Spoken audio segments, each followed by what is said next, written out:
നമുക്ക് ഇന്ന് രാത്രികാല ചിന്തകൾക്കായി ഒരു വേദഭാഗം വായിക്കാം. For this evening's meditation, let's turn to our scriptures. The book of Joel, chapter 1 verse 14 and 2 chapter 12 and 13.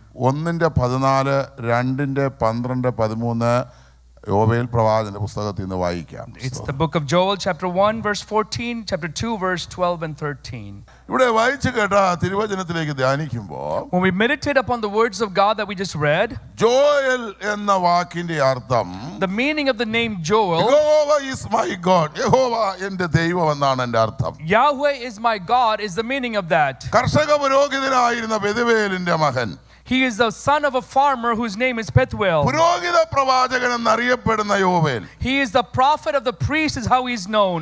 ദൈവത്തിന്റെ ജനം പ്രവാസം കഴിഞ്ഞ് മടങ്ങി യെരുശലേമിലേക്ക് വരുന്ന സന്ദർഭത്തിൽ ദൈവം കൊണ്ട് ആക്കിയ പാരമ്പര്യമുള്ള ദേശത്ത് അവിടെ ദൈവം കൊടുത്ത അനുഗ്രഹത്തിൽ നിന്ന് ദൈവത്തിൽ നിന്ന് അകന്ന് ദൈവത്തോടുള്ള ബന്ധം നഷ്ടപ്പെട്ട ജനം പരാജയത്തിൽ വീണ സന്ദർഭത്തിൽ അതിൽ വന്ന ന്യായവിധിയിൽ നിന്ന് ജനത്തെ മടക്കിക്കൊണ്ടുവരുവാൻ ദൂത് കൊടുക്കുന്ന പ്രവാചകനാണ് യോവേൽ. This is the prophet that was placed in a time and a season in which the people of God who returned from exile would walk away from the commandments and the relationship of the Lord, and as they went in that deteriorating fashion, God pulled somebody out, placed a man named Joel as the prophet in that season. അന്ത്യകാല പ്രവാചകൻ എന്നറിയപ്പെടുന്ന പത്രോസിന്റെ ലേഖനത്തിൽ coat ചെയ്തിരിക്കുന്ന അന്ത്യകാലത്ത് ഞാൻ സകല ജഡത്തിന്മേലും എൻ്റെ ആത്മാവിനെ പകരുമെന്ന് പ്രവചിച്ച പ്രവാചകനെ കൂടിയാണ് യോവേൽ. Joel is also known as the end time prophet, as we see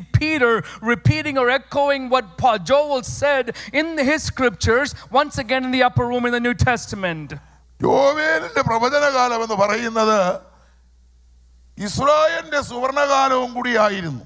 The time when Joel was in ministry was also known as a beautiful time or an opportune time for the Israelites. ദൈവത്തിന്റെ നന്മ പിൻപറ്റിയ ജനം, a people of God who has experienced the blessing of God. ദൈവത്തിന്റെ അനുകരിക്കുവാൻ ദൈവത്തെ ആരാധിക്കുവാൻ അബ്രഹാമിന്റെ സന്തതിയായി ദൈവം വേർതിരിച്ച ജനം, a group of people or nation that have been called to follow and pursue the goodness of God and experience the blessing of God. ലോക രാജ്യങ്ങൾക്ക് പ്രകാശമായി നിന്ന Israel, a nation Israel that had become a light or beacon of light for the nations around. ഇരുട്ടിലിരിക്കുന്നവർക്ക് വെളിച്ചമായി ദൈവം ആക്കി വെച്ച ജനം, a people group that have been placed as the source of light in the midst of darkness. ആ ജനത്തിലേക്ക് ഇരുട്ട് പ്രവേശിച്ചപ്പോൾ, when the source of light became the ones who are in darkness, ആ ഇരുട്ടിന്റെ പിടിയിൽ നിന്ന് to be relieved from the grasp of that darkness, ജനത്തെ ദൈവത്തിന്റെ ജനമായി കൊണ്ടുവരേണ്ടതിന്, to bring them out as the people of God, ദൈവം സന്ദർശിച്ച ജനമാണ് a people group that was visited by God, Israel ജനം. that is the Israelites. എന്തായിരുന്നു ഇവർ ദൈവത്തിൽ നിന്ന് അന്യപ്പെടാൻ കാരണങ്ങളുണ്ടായിരുന്നത്? What are the reasons for them to have the distance between them and God? പാലം തേന് ഒഴുകുന്ന ദേശമായിരുന്നു ദൈവം അവർക്ക് കൊടുത്തത്. God had given them, according to his promise, a land that's flowing with milk and honey. ദൈവത്തിലുള്ള നന്മകൾ അനുഭവിച്ചതിന് ശേഷം, after they experienced the blessings that God had given them, ദൈവത്തിൽ നിന്ന് അകന്നു പോകാൻ കാരണങ്ങളുണ്ട്. there were reasons for them to go away or distance themselves from God. ഒന്നേ, അവർ ആരാധനകൾ മുടക്കി. One, they dismissed or neglected worship. രണ്ട്, ദൈവത്തോട് ഉടമ്പടി ഒപ്പുവയ്ക്കുന്ന ഉപവാസങ്ങൾ മുടക്കി. Secondly, they broke their fast, so they would not fast anymore, which broke the covenant they had with the Lord. അവർ ജാതികളുമായി ബന്ധം കൂടി. They started to mingle with the Gentiles. അവർ വിഗ്രഹാർപ്പിതങ്ങൾ കഴിച്ചു. They started to eat food that was served to the idols. അവരുടെ മക്കളെ ജാതികൾക്ക് കൊടുത്ത് വിവാഹങ്ങളിൽ ഏർപ്പെട്ടു. They started to give their children for marriage to other believers and to Gentiles. ബാലിന്റെ പ്രവാചകന്മാരുടെ ആലോചന കേൾക്കാൻ പോയി. They went to listen to the words of prophet Baal. ഇങ്ങനെ ദൈവജനം ദൈവത്തെ അനിഷ്ടമായത് ചെയ്തു. And though the people started to do things that were not pleasing unto the Lord. അനിഷ്ടമായ ദൈവത്തിൽ ഇവർ മാറിയപ്പോൾ, when they moved away from God in this manner, ഇവരെ സന്ദർശിച്ച് ദൈവത്തിലേക്ക് അവരെ മടക്കി കൊണ്ടുവരാൻ ദൈവം തീരുമാനിച്ചു. God decided to visit them and bring bring them back into his fold. അവിടെ വായിക്കുന്നുണ്ട്, We read there, ഒന്ന് അവരുടെ കൃഷിധാന്യങ്ങളെ തുള്ളനും വെട്ടുക്കിളിയും പച്ചപ്പുഴുവിനെ അയച്ചു നശിപ്പിച്ചു. when we read that their farming, all their gardening was destroyed by locusts and different creatures. ഒരു രാജ്യത്തിന്റെ കൃഷി നശിച്ചാൽ ആ രാജ്യം അധംപതിക്കുക. If the farming of one nation or the source of food in one nation is gone, that means the nation itself will be destroyed. രണ്ട്, അവിടെ കടുത്ത വരൾച്ച വന്നിട്ട് ജലാശയങ്ങൾ വറ്റിപ്പോയി. And then a serious drought came and all the water sources also dried up. മൂന്ന്, സോർ സീദോൻ ഫെലിസ്ത്യ ദേശങ്ങൾ എഴുന്നേറ്റ് ഇവരെ ആക്രമിച്ചു. Third, we see Soar and Sidon, the two nations would come and oppose them and destroy them. ഈ മൂന്ന് സന്ദർശനങ്ങളിൽ കൂടി Through these three visitations, ഇസ്രായേലിന് മനസ്സിലായി Israel understood ജീവനുള്ള ദൈവത്തിൽ നകന്നുപോയതിന്റെ ശിക്ഷയാണിത്. this is the punishment of the Lord because we have distanced ourselves, we have gone far away from the Lord himself. ഇന്നും ദൈവം അങ്ങനെ തന്നെ ചെയ്യും. Even today God does the same thing. ദൈവത്തിന്റെ ജനം, People of God, ദൈവത്തോട് നിൽക്കുന്ന ജനം, people that stand with God, കയ്യിലിരിപ്പ് കൊണ്ടും നടപ്പ് കൊണ്ടും പ്രവൃത്തി കൊണ്ടും വാക്കുകൊണ്ടും ചിന്ത കൊണ്ടും നിഖളവും അഹങ്കാരം കൊണ്ട് ദൈവത്തിൽ നിന്ന് അകന്ന് പോകുന്നവർക്ക് ദൈവം ഇന്നും ശിക്ഷ കൊടുക്കുന്നു. if anybody with their words, actions and thoughts, what we do, what we say and how we treat others, if we at any point demonstrate any distance from God, God will deal with you. ദൈവത്തിനുള്ളവരെ ദൈവത്തിൽ നിന്ന് സാത്താൻ അകറ്റാൻ നോക്കുമ്പോൾ അവരെ ദൈവം സന്ദർശിക്കും. When people that belong to God, the Satan comes up with a scheme to distance them from God, God will find a way to bring them back. ഇത് തന്നെയാണ് ഇവിടെ അന്ന് സംഭവിച്ചതും ഇന്നും സംഭവിച്ചുകൊണ്ടിരിക്കുന്നത്. That's what happened back then and that's what happens even today. ആ പഴയ നിയമ Israel മാത്രമല്ല, ഇന്നത്തെ പുതിയ നിയമ ഇസ്രായേലും തമ്മിലും ബലഹീനത വരുന്നെങ്കിൽ ആ വ്യക്തിയുടെ മേൽ ദൈവ സന്ദർശനം ഉണ്ടായിരിക്കും. It's not just for the Old Testament Israel, Old Covenant Israel, even the New Covenant Israel who we are, we also, if something happens to us that is weakness that God is not pleased in, he will deal with it. ബലഹീനത ഭവിച്ചു, ജനത്തിന് മനസ്സിലായി ദൈവത്തിൽ നിന്ന് അകന്ന ശിക്ഷയാണെന്ന് കണ്ടിട്ട് ഇതിന്മേൽ ഞങ്ങൾക്കൊരു പ്രവാചകനുണ്ടോ, ഞങ്ങളോട് ആലോചന പറയാൻ സംസാരിക്കാൻ ഒരു പ്രവാചകനുണ്ടോ എന്ന് ജനം അന്വേഷിച്ചപ്പോൾ ആ കാലഘട്ടത്തിൽ ഇവൻ എഴുന്നേറ്റ പ്രവാചകനായിരുന്നു യോവേൽ. And as they realize that God is disciplining them and punishing for the distance and the farther they have gone away, they start to seek out and ask, Lord, is there a prophet among us who can speak to us the oracles of God? And when they sought after such a prophet, that's when God raised up and the people found the man named Joel. ഇന്നും ദൈവത്തിന്റെ സഭയോട് സംസാരിക്കാൻ ദൈവം അയച്ചിട്ട് വരുന്ന കർത്തൃദാസന്മാരുണ്ട്. Even now we see that to speak to the church of God, God still sends appointed people into the churches.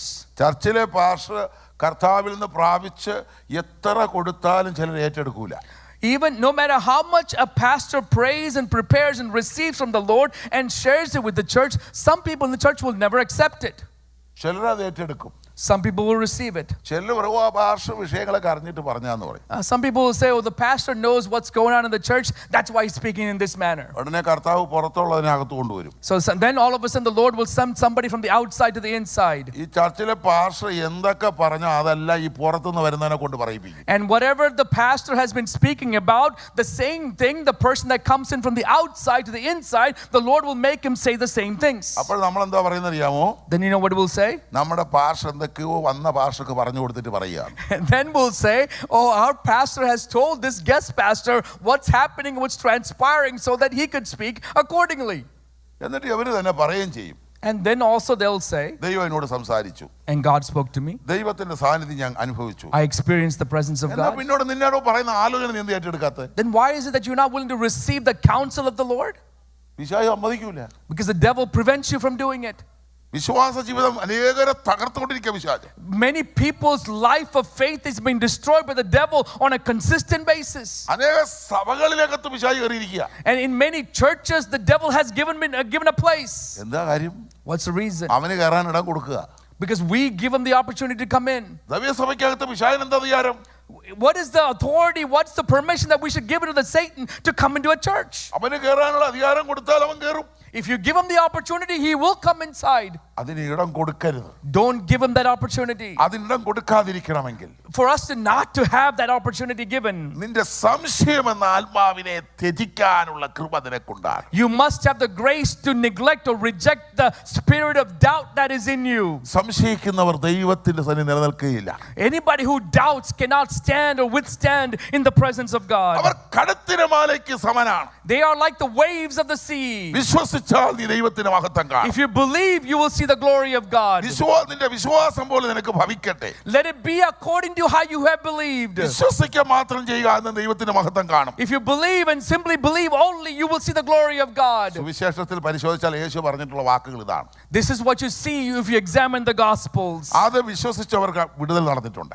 Everywhere there was belief, you see deliverance. എന്നാൽ ഇവിടെ എന്താ വായിച്ചത്? Then what do we read here? ദൈവത്തിൽ അകന്നുപോയ ജനം, People who are far away from God. ദൈവത്തിന്റെ ന്യായവിധി പിടിച്ചുപറ്റിയ ജനം, People who are now being disciplined or the judgment of God is upon them. ഇപ്പൊ ദൈവത്തിന്റെ ആലോചനയ്ക്ക് വേണ്ടി ന്യായവിധി വന്നപ്പോൾ സമർപ്പിച്ചു കൊടുത്ത ജനം, Now that they're being judged, they're now surrendering themselves to receive from the Lord himself. അതുകൊണ്ട് മൂപ്പന്മാരെയും പുരോഹിതന്മാരെയൊക്കെ ജോവേൽ വിളിച്ചു കൂട്ടിയിട്ട് Now that Joel has called all the priests and the elders to come together, ഈ യോവേൽ പ്രവാചന പുസ്തകം 1:14 നിന്ന് വായിച്ച കുറുവാക്യത്തിൽ പറയുകയാണ്, in the 14th verse that we read at the beginning of this message, ഒരു ഉപവാസം നേമിക്കുവീൻ.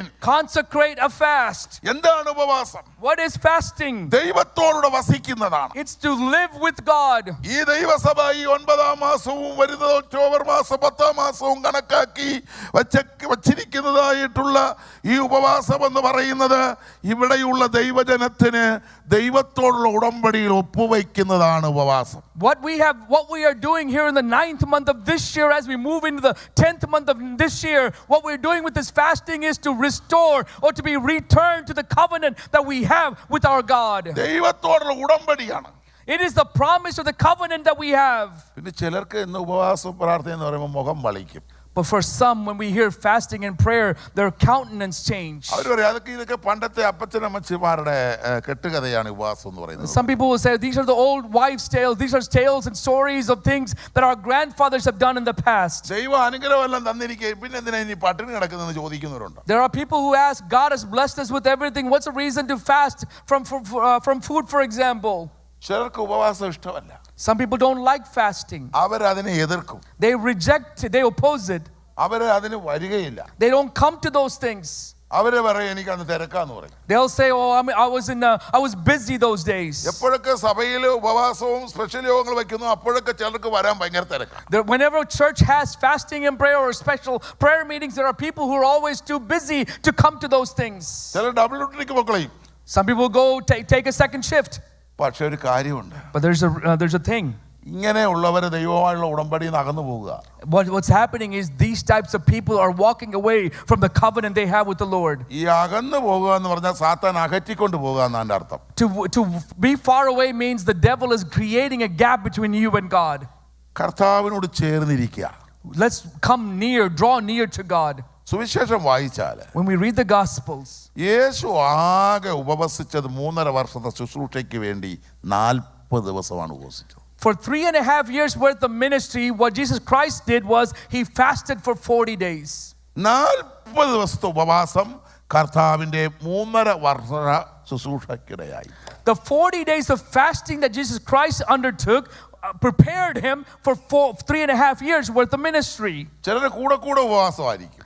For some people will all fast frequently. എപ്പോഴും ഉപവാസം. Every time you ask fasting. ഉപവാസം. Fasting. നല്ല കാര്യമാണ്. It's a good thing. പക്ഷേ ഇവർ ഉപവസിക്കുന്നതനുസരിച്ച് ഒരു വിടുതൽ നടക്കുന്നില്ല. But there is not a deliverance taking place based on the frequency of their fasting that you would expect. എന്താ കാര്യം? What's the reason? ജഡസ്വഭാവം മാറ്റിക്കളയൂല. Because the character of the flesh is not being removed. ജീവിതത്തിലെ ചില ജഡസ്വഭാവങ്ങൾ ഉപവാസത്തിൽ അത് കൊന്നുകളയണം. Through fasting, we must put to death some of the fleshly desires and characters that we have. ഉപവാസമുണ്ട്, പ്രാർത്ഥനയുണ്ട്, എല്ലാം ഉണ്ട്. പക്ഷേ അവരുടെ ജീവിതത്തിൽ ഒരു വിടുതൽ നടക്കുന്നു. There is fasting, there is prayer. However, there is not the deliverance you would expect to see taking place in those people that are frequently fasting. ഏറ്റു പറയേണ്ടതിനെ ഏറ്റു പറയണം. We should confess of those things that we should confess. അതാ 2:12 വായിച്ചത്. That's what we read in the 12th verse of the 2nd chapter. 1. ഉപവസിക്കുന്ന വ്യക്തി The person who is fasting, അവരുടെ ഹൃദയത്തെ പൂർണ്ണമാക്കണം. they should prepare and completely prepare and surrender their heart. ഈ 1:14 യോവേൽ പറയുന്നു ഉപവാസം നിയമിക്കുവിൻ. In 1:14 Joel said consecrate a fast. 2:12 വരുമ്പോൾ പ്രവാചകൻ പറയാണ് ഉപവാസം അവിടെ നിൽക്കട്ടെ, ആദ്യം നിങ്ങളെ ഒന്ന് ശുദ്ധീകരിച്ചിട്ട് ഉപവസിച്ചാൽ മതി. And in the 12th verse of 2nd chapter Joel says hold up on the fasting, first prepare yourself, cleanse yourself, purify yourself, then you start the fasting. ദൈവം മനുഷ്യന്റെ ഹൃദയത്തെ കാണുന്നു. God sees the heart of men. മനുഷ്യന്റെ പുറമെയുള്ളത് കാണുന്നു. The man sees what's on the external of the other men. ഹൃദയങ്ങളെ കാണുന്ന ദൈവം, The God who sees the heart of man, നിന്നിൽ വസിക്കുന്ന ദൈവം, the God who lives within you. ദൈവ വസിക്കുന്ന ദേവാലയമാണ് ഈ ശരീരം. This is the temple of the holy God in which God himself lives. ദൈവത്തിന് നിന്നിൽ വസിക്കാൻ കഴിയാതെ വണ്ണം If it's possible that God is unable to live within you ആന്തരികമായ ഭാവങ്ങൾ, because of the external sins, രഹസ്യഭാവങ്ങൾ, secret sins, മറച്ചു വയ്ക്കുന്ന സ്ഥലമാണ് ഹൃദയം. heart is where we hid or hide all those kind of actions. മർക്കോസിന്റെ സുവിശേഷങ്ങൾ In the Gospel of Mark, 7:21 വായിക്കുമ്പോൾ when you come to the 7th chapter and the 21st എന്താണ് verse, ഹൃദയത്തിൽ ഇരിക്കുന്ന ഭാവങ്ങളെന്ന് യേശു പറയുന്നുണ്ട്. he says what is often hidden within the hearts of ours. ഒരാൾ ഉറക്കെ ഒന്ന് വായിച്ച് സഹായിച്ചെന്നല്ല. Gospel of Mark chapter 7:21. സ്തോത്രം.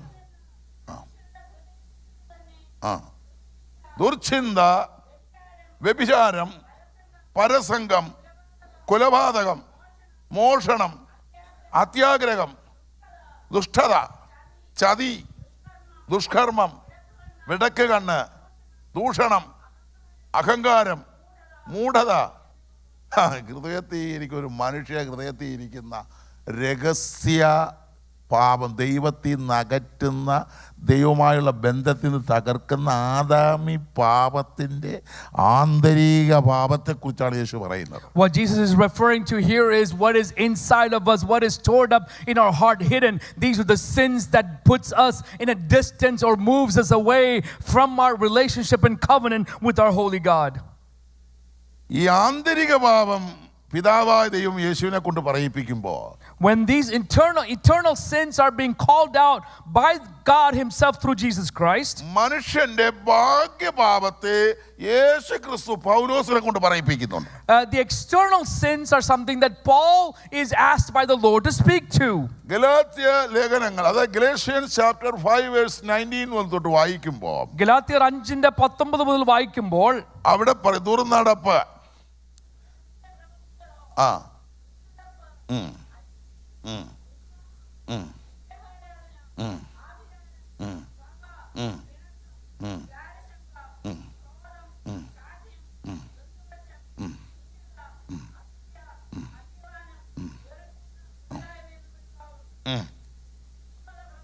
അവിടെയാ ചിന്തിക്കേണ്ടത്. ഈ വക പ്രവർത്തിക്കുന്നവർ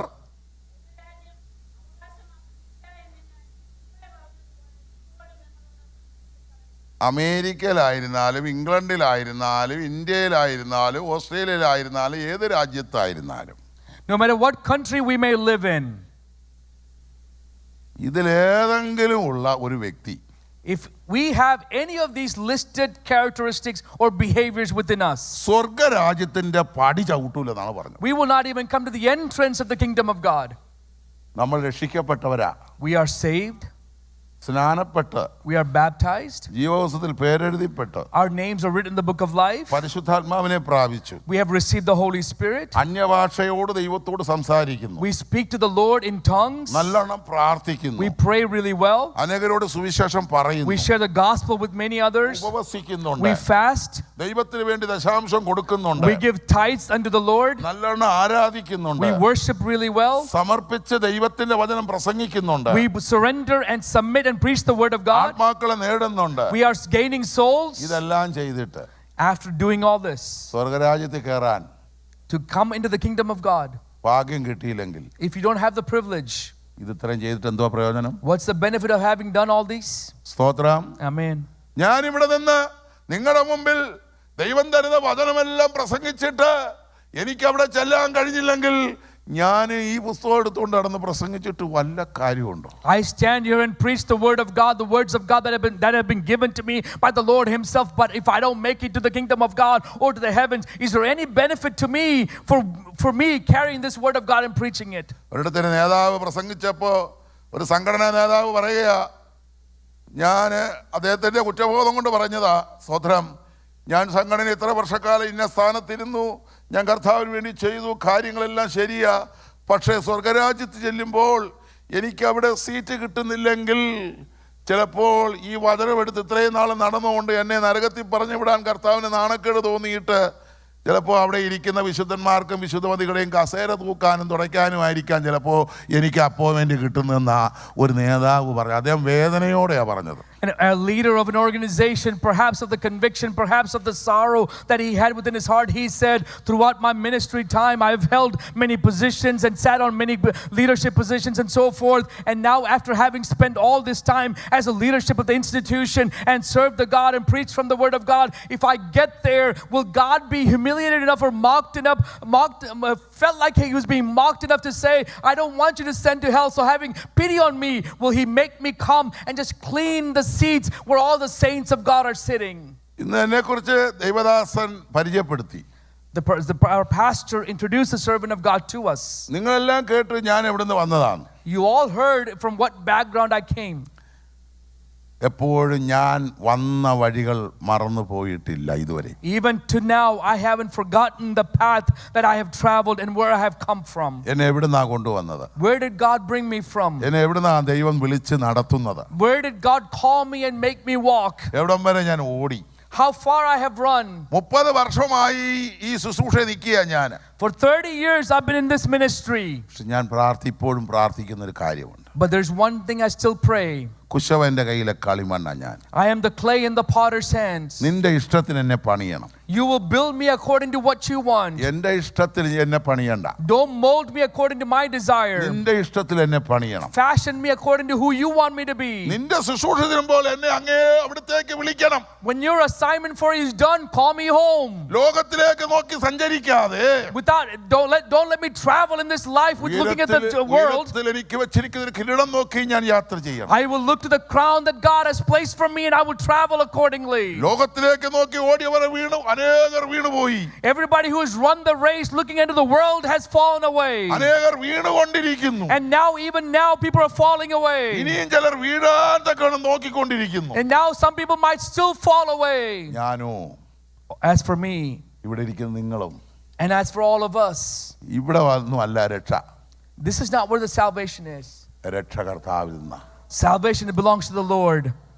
ഇന്ന് ഞാൻ അല്പം വിശ്രമിച്ച് കിടക്കുമ്പോൾ ഒരു ഫോൺ വന്നു നാട്ടിൽ നിന്ന്.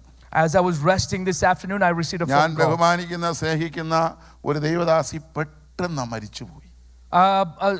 A woman of God that I knew really well passed away instantly.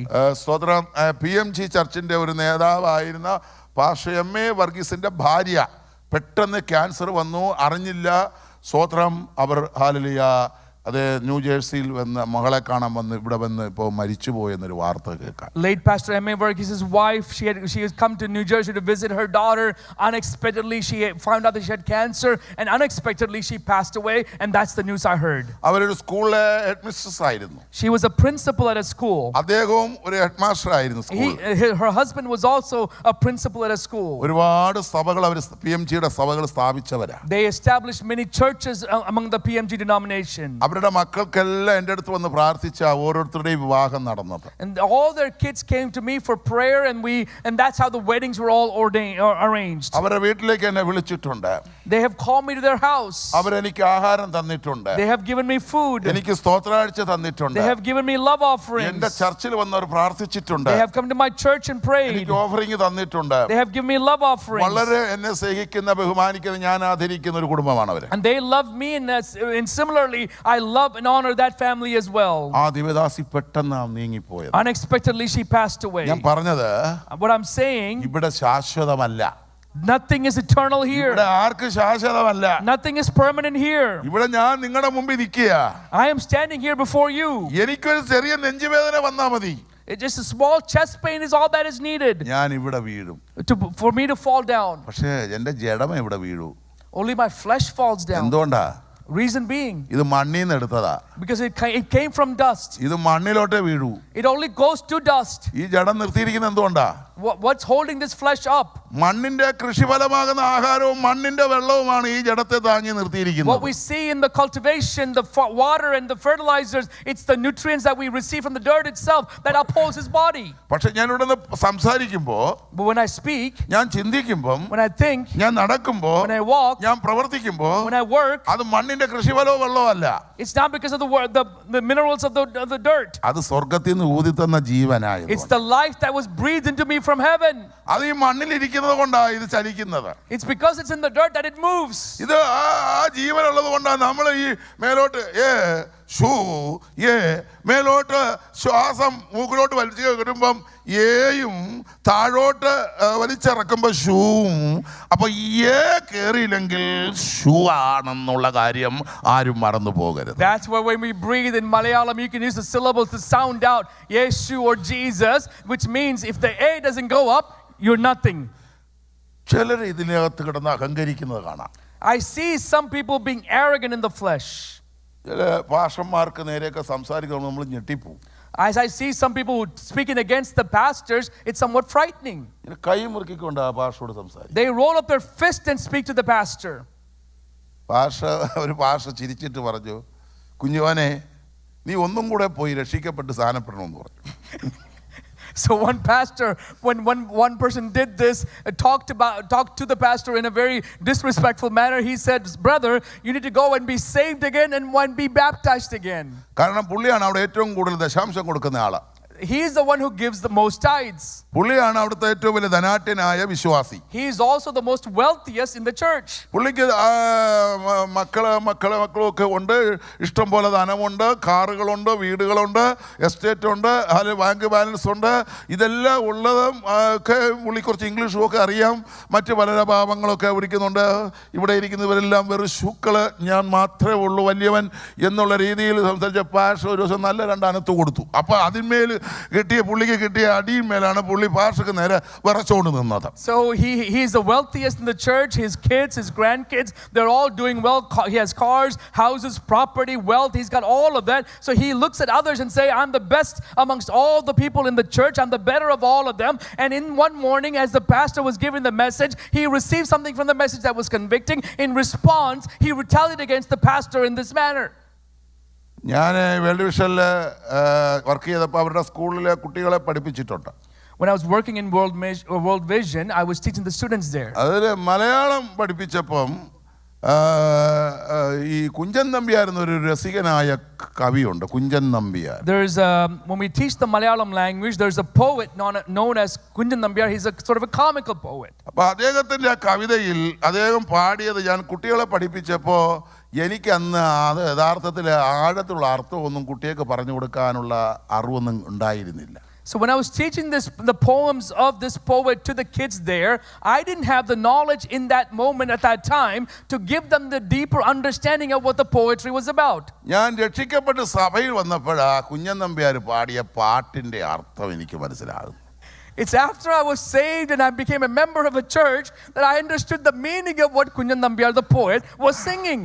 അപ്പോൾ എനിക്ക് മനസ്സിലായി നമ്മുടെ ഈ കുഞ്ഞൻ നമ്പ്യാർ ഏതോ നമ്മുടെ സഭ കണ്ടിട്ട് പാടിയതാണ്.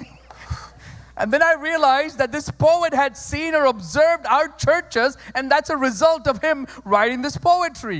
അദ്ദേഹം രസികനായ ഒരു കവിയെങ്കിൽ രസിപ്പിക്കുന്നതിൽ കൂടെ ചിന്തിപ്പിക്കുന്ന ഒരു കവിയായിരുന്നു. He's a poet that, yes, he's a comical or humorous poet. At the same time, he would make you think about what he was writing in a humorous way. അദ്ദേഹം പാടിയ കവിത എന്തായിരുന്നു? What was the poetry that he sang? എലിയെപ്പോലെ ഇരിക്കുന്നവൻ ഒരു പുലിയെപ്പോലെ വരുന്നത് കാണാം. I can see someone who is a rat but is coming like a leopard. ചിലരെ കണ്ടാൽ ഇരിക്കുന്ന കണ്ട ഇതുപോലെ നല്ല അച്ചായനില്ല എന്ന് ചിന്തിക്കും. So some people, when we observe them, you'll say, oh wow, there's no one so good as he is. അവരുടെ കോളൊന്നും മാറണം. Let their seasons change a little bit. ഇരിക്കുന്ന കസേര എടുത്ത് തറയിൽ അടിച്ചിട്ടാണ് പാഷക്ക് നേരെ വരുന്നത്. He will get up and destroy the chair that he was sitting on and will stand and oppose the pastor. എത്ര കാഴ്ചകൾ ഞാൻ ഈ കണ്ണുകൊണ്ട് ഏതൊക്കെ സഭകളിൽ പോയി കണ്ടിട്ടുണ്ട് ഈ രംഗം. How many times I've seen such disappointing situations in how many different churches with my own eyes. പക്ഷെ പിന്നെ ഒരു കാര്യമുണ്ട്. But there's a thing that happens ഈ afterwards. ചെയ്തവരൊക്കെ കിടന്ന് അനുഭവിക്കുന്നത് ഞാൻ കണ്ടിട്ടുണ്ട്. I have also seen them experience the consequences of what they have done and how they have dealt with others. എന്താ കാര്യം? What's the reason? നിനക്ക് ദൈവദാസനെ ചോദ്യം ചെയ്യാനുള്ള അധികാരമില്ല. You don't have the authority or the prerogative to question the pastor. ദൈവദാസൻ തെറ്റ് ചെയ്താൽ അത് ദൈവം ചോദിക്കും. If a pastor has committed a wrong, God will ask of him. ദൈവദാസൻ എത്ര നാൾ ഈ സഭയിൽ ഇരിക്കണം, എത്ര നാൾ ഇരിക്കണ്ട, ദൈവദാസന് എവിടെ പോകണം, എങ്ങനെ ചെയ്യണം, ശുശ്രൂഷയ്ക്ക് വിളിച്ചവനോട് കാര്യങ്ങൾ പറഞ്ഞു കൊടുത്ത് ചെയ്യിച്ചോളും. How long a pastor should stay in the church, when he should go, where he should go, how he should go, all of that God gives unto the one whom he has called and given that assignment. അഭിഷിക്തനെ വിധിക്കാൻ നീ ആര്? Who are you to judge the anointed? ഞാൻ ഒരാളോട് എൻ്റെ അടുത്ത് പ്രാർത്ഥിക്കാൻ വന്നു, വീട്ടിൽ ഭയങ്കര പ്രശ്നം. So, a person came to me for prayer because there's a lot of conflicts in the house. പുള്ളി പറഞ്ഞു പല ദേവദാസന്മാർ എന്നോട് 21 ഇരിക്കാൻ പറഞ്ഞു, 21 ഇരുന്നു, 7 ഇരിക്കാൻ പറഞ്ഞു, 7 ഇരുന്നു, 3 ഇരിക്കാൻ പറഞ്ഞു, 3 ഇരുന്നു, 40 ഇരിക്കാൻ പറഞ്ഞു, 40 ഇരുന്നു. വിഷയത്തിന് മറുപടിയില്ല. And he said, many people have come to me and said, sit for 21 days of fasting, sit for 7 days of fasting, 3 days of fasting, 40 days of fasting. I have done all that, but there's been no remedy to the problems. ഞാൻ അച്ഛനോട് ചോദിച്ചു, ഇപ്പൊ അച്ഛൻ എത്രത്തെ ഭാഷ എടുത്താ വന്നിരിക്കുന്നത്? ഭാഷയും കുട്ടി 15ാമത്തെ ഭാഷ എടുത്താണ് ഞാൻ വന്നിരിക്കുന്നത്. So I asked him, how many men of God, how many pastors have you spoken to? And he said, including you, you're the 15th one I'm speaking to. എന്നിട്ട് പുള്ളി എന്നോട് പറഞ്ഞു, ഈ 14 ഇവന്മാർ ഒന്നും ശരിയല്ലായിരുന്നു. And he told me, none of the 14 that I've spoken to are good or right. അപ്പൊ ഞാൻ പറഞ്ഞു, ഇനി എന്നെയും കൂടെ ശരിയാക്കാനായിരിക്കും വന്നിരിക്കുന്നത്. So then I asked him, have you also come to make me right? അല്ല, എന്നോട് 1-2 പേര് പറഞ്ഞിട്ട് എനിക്ക് പാസ്റ്ററോട് ഒരു താല്പര്യം ഉണ്ടായിട്ടാണ് പ്രാർത്ഥിക്കാൻ വന്നിരിക്കുന്നത്. Some people told me about you and I had the desire to come to you and ask for prayer, and that's why I come. It's how he responded. ഇനി 15ാമത്തവനും ശരിയല്ലെന്ന് പുള്ളിക്ക് പറയണം, അതിനാ വന്നിരിക്കുന്നത്. So he has also come to say that even the 15th one is not right. ഒത്തിരി നേരം ഈ മനുഷ്യന് വേണ്ടി പ്രാർത്ഥിച്ചു ഞാൻ. So I prayed for this man quite a bit. ഒന്നും ദൈവാത്മാവ് പറഞ്ഞില്ല. The Holy Spirit did not reveal anything to me. പുള്ളി എന്താ പറയാത്ത കാരണം എന്താണെന്നറിയാമോ? You know why he didn't say anything? പുള്ളി വന്നിരുന്ന ഉടനെ ഞാൻ പറഞ്ഞു, അച്ഛാ ഒന്ന് പ്രാർത്ഥിക്കാൻ പറഞ്ഞു. So the moment he sat down, I told him, why don't you start praying? അച്ഛൻ പ്രാർത്ഥിച്ചപ്പോൾ പറയുന്ന വാക്ക, കർത്താവേ അകൃത്യങ്ങൾ ഓർമ്മ വച്ചാൽ നിന്റെ സന്നിധി ആർക്ക് നിൽക്കാൻ കഴിയും? And the words that he prayed with, he said, Lord, if you shall mark iniquities, who shall stand before you? ഈ ദേവദാസൻ കൂടെ എന്നിലുള്ള ദോഷമായതൊന്നും പറയരുതേ. Lord, let him not speak anything ill of me or against me during this prayer.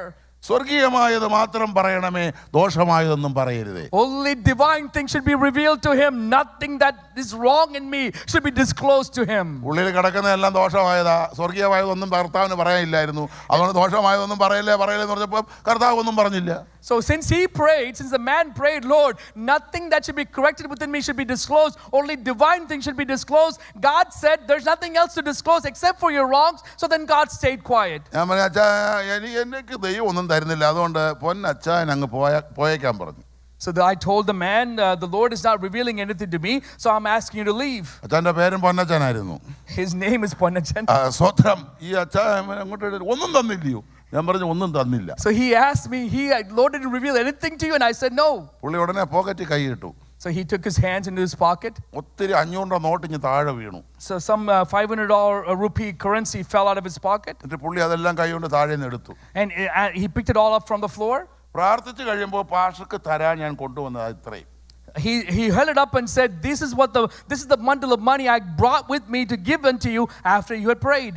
ഇനിയെങ്കിലും pastor ഒന്ന് പ്രാർത്ഥിച്ചാൽ ഇപ്പൊ ഇതെല്ലാം pastor കൈ വരും. Even now if you pray and talk to me, I will give you all of this. ഇദ്ദേഹം ഇത്തരത്തിലുള്ളൊരു പുള്ളിയായിരുന്നു. This is the kind of man he was. പൈസ കൊടുത്ത് പ്രവചിപ്പിക്കുന്ന അച്ചായനായിരുന്നു പുള്ളി. He's a man who would give money for people to prophesy to him. ഞാൻ പറഞ്ഞ, അച്ഛാ അച്ഛൻ എടുത്ത ആ പൈസയെല്ലാം ദൈവാത്മാവ് എന്നോട് പറഞ്ഞു അതെല്ലാം പാപത്തിന്റെ പൈസയാണ്. And I told him, a servant of God, to the brother, I said, brother, every money that you picked up and you have in your hand is a money that is riddled with sin. കാരണം അദ്ദേഹം കേരള ഗവൺമെന്റിന്റെ നല്ലൊരു പൊസിഷനിൽ നിന്ന് retired ആയ മനുഷ്യനായതുകൊണ്ട് കൈക്കൂലി പണം ഇഷ്ടം പോലെ വാങ്ങിച്ചിട്ടുണ്ട്. Because he was a government employee and worked there a very long time, he had received a tremendous amount of bribes during his tenure. ഈ കൈക്കൂലി പണം വാങ്ങിച്ചു വെച്ചിരിക്കുന്ന ഈ മനുഷ്യന് എന്തെങ്കിലും ഒരു സമാധാനം കിട്ടുമോ? Is he going to experience any peace after having taken in so much bribe money? അതായിരുന്നു പുള്ളിയുടെ വീട്ടിലെ വിഷയം. That was the problem in the house. പുള്ളി സർക്കാർ സർവീസിൽ ഇരുന്നപ്പോൾ ഇഷ്ടം പോലെ കൈക്കൂലി വാങ്ങി. When he was working for the government, he received a lot of bribes. ആ പണം കൊണ്ട് ഒരുപാട് സമ്പാദിച്ചു. And through that money, he gained a lot of wealth. ആ പണം കൊണ്ട് കുട്ടികളെയൊക്കെ പഠിപ്പിച്ചു. And through that money, he helped his kids gain great education. ആ കുട്ടികളൊക്കെ മാനസിക രോഗികളായി പല വിഷയങ്ങളായി മാറി പുള്ളിയുടെ വീട്ടിൽ. And all the children became mentally unstable and ill, and they went through many tragedies. പല രോഗങ്ങളും അനർത്ഥങ്ങളായി മാറി. Many sicknesses and many difficulties in the അപ്പോൾ household. നീ വിതച്ചത് നീ കൊയ്യുകയാ. Whatever you sow, you will reap. അത് മറ്റൊരാളെ കുറ്റപ്പെട്ടിട്ട് കാര്യമില്ല. Don't blame somebody else for that. വിതയ്ക്കുന്നവൻ കൊയ്യും. Whoever sows will reap. ജഡത്തിൽ വിതച്ചാൽ ജഡത്തിൽ നാശം കൊയ്യും. If you sow in the flesh, you will reap in the flesh. ആത്മാവിൽ വിതച്ചാൽ ആത്മാവിൽ നിത്യജീവനെ കൊയ്യും. If you sow in the spirit, you will reap in the spirit. കൊയ്ത്തിന്റെ ഫലം അനുഭവിച്ചേ പറ്റൂ. Whatever we sow, we must be willing to experience the consequence of or whatever we are about to reap. ഈ സത്യവേദ പുസ്തകം എടുത്തിട്ട് If you take up this true word of God, സത്യവചനം പഠിച്ച് ദൈവകൽപ്പന അനുസരിച്ചിട്ട് after you study the word of God and you obey the word of ആ God, സത്യത്തെ മറച്ചുകൊണ്ട് and then you hide or put away that word of God, ലോകസ്നേഹം കൊണ്ട് ലോകത്തിലുള്ളത് നേടാനുള്ള വ്യഗ്രതയിൽ ഓടി പരാജയപ്പെട്ട് വീണുകൊണ്ടിരിക്കുന്നവർ എല്ലാ രാജ്യങ്ങളിലും ഉണ്ട്. there are people that you can find in every nation that have now learned the truth, have understood the truth, but then put away the truth and go after the wealth and the pleasures of this world, and as a result will go into a life of failure. ഇന്നിവിടെ വായിച്ച രണ്ട് കാര്യങ്ങളാണ്. Two things we read today. ഒന്ന് ഭാഗ്യഭാവു, രണ്ട് ആന്തരിക Bhau. One, external sins. Secondly, internal sins. ആന്തരിക ഭാവു യേശു പറഞ്ഞു.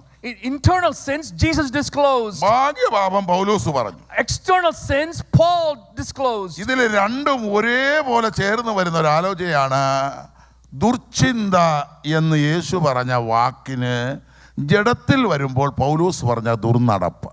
This is and one word that can summarize, that can combine the two messages, one of Jesus and one of Paul, is a lewdness. ദുർചിന്തയിൽ വരുമ്പോൾ ദുർചിന്തയാണ് ആ ചിന്തകളിൽ കൂടെ ദുർനടപ്പ് ജഡത്തിൽ വെളിപ്പെട്ടു വരുന്നു. It is through those evil thoughts in which we end up walking in evil fashions. ഒരിക്കൽ ദാവീദ് വൈകുന്നേരം ഉറങ്ങിയിട്ട് എഴുന്നേറ്റ് ദൂരേക്ക് നോക്കിയപ്പോ One evening as David woke up from his nap and looked at a distance, ഒരു സ്ത്രീ നിന്ന് കുളിക്കുന്നത് അവൻ കണ്ടു. he saw a woman bathing. പുള്ളിയങ്ങാറ്റം വരെ പോയി ആരാണ് ആ സ്ത്രീ എന്ന് തന്റെ ഭൂമത്തെ നിന്നുകൊണ്ട് നോക്കി.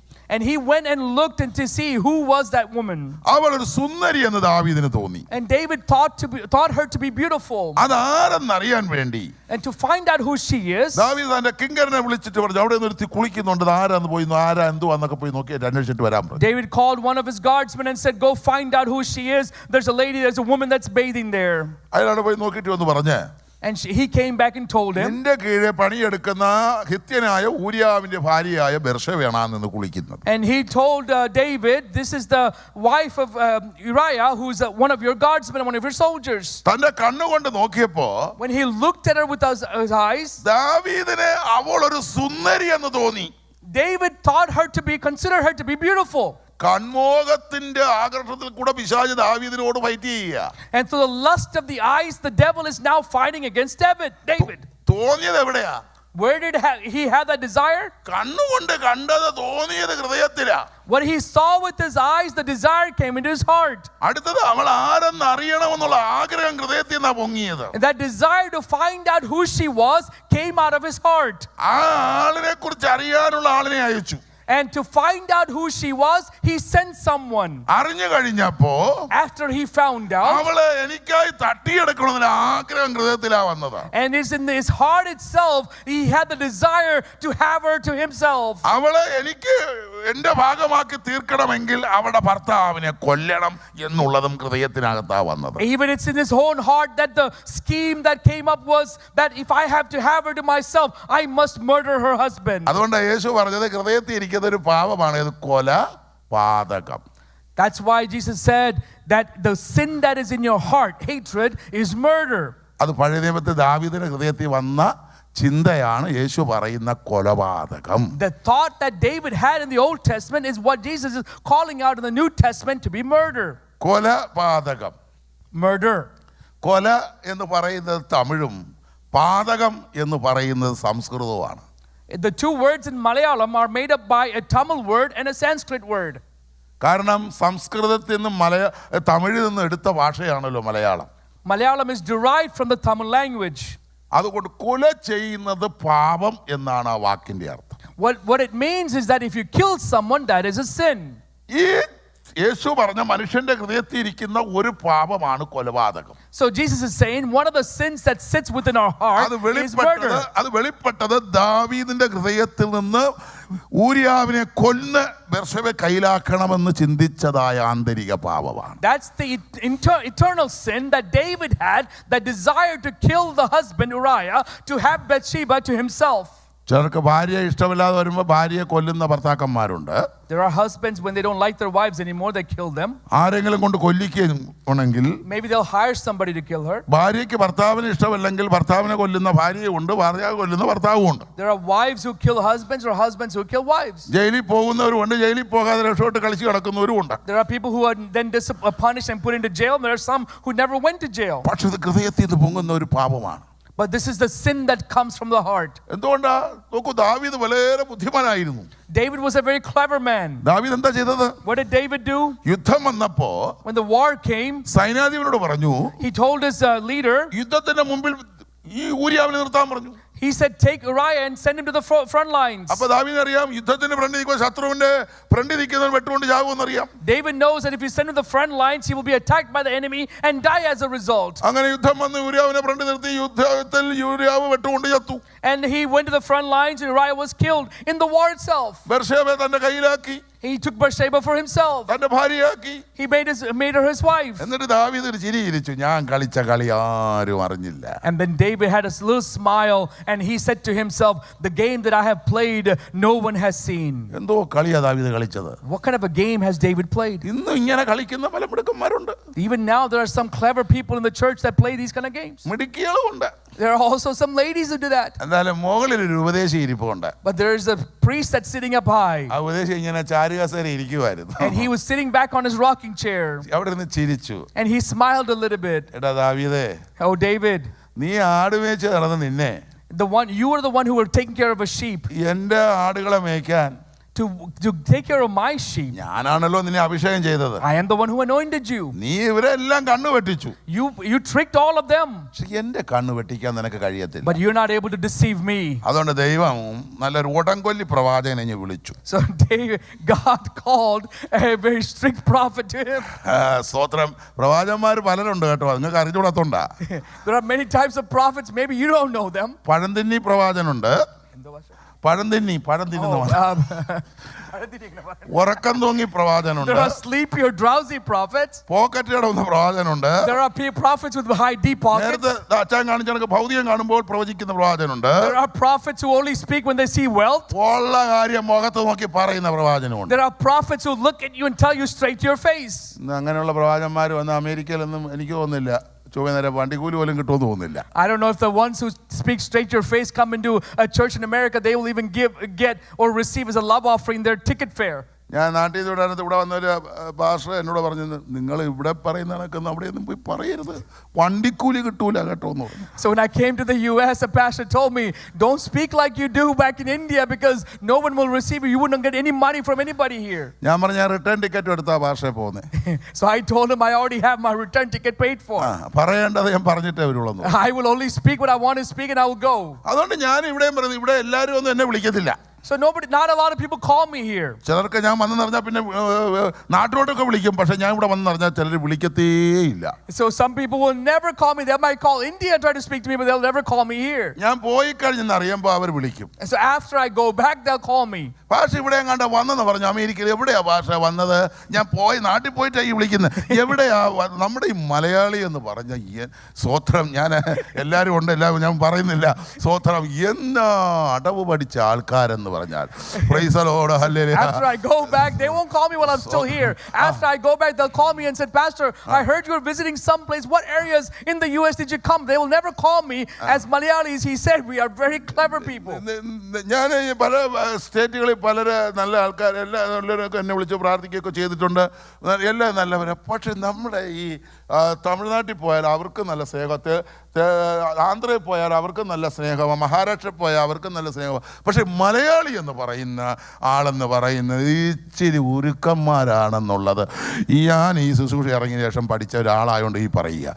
I know from experience, having been in ministry for 30 years, when I go to Tamil Nadu, they love and honor us. When I go to Maharashtra or when I go to some other states, they love and honor us. But as Malayalis, man, it's such a stiff neck or stubborn people, it's hard to deal with. ഇവിടെ കണക്റ്റിക്കറ്റിൽ പോയപ്പോൾ ഒരു സായിപ്പ് എന്നെ വിളിച്ച് പ്രാർത്ഥിക്കാൻ വിളിച്ചു.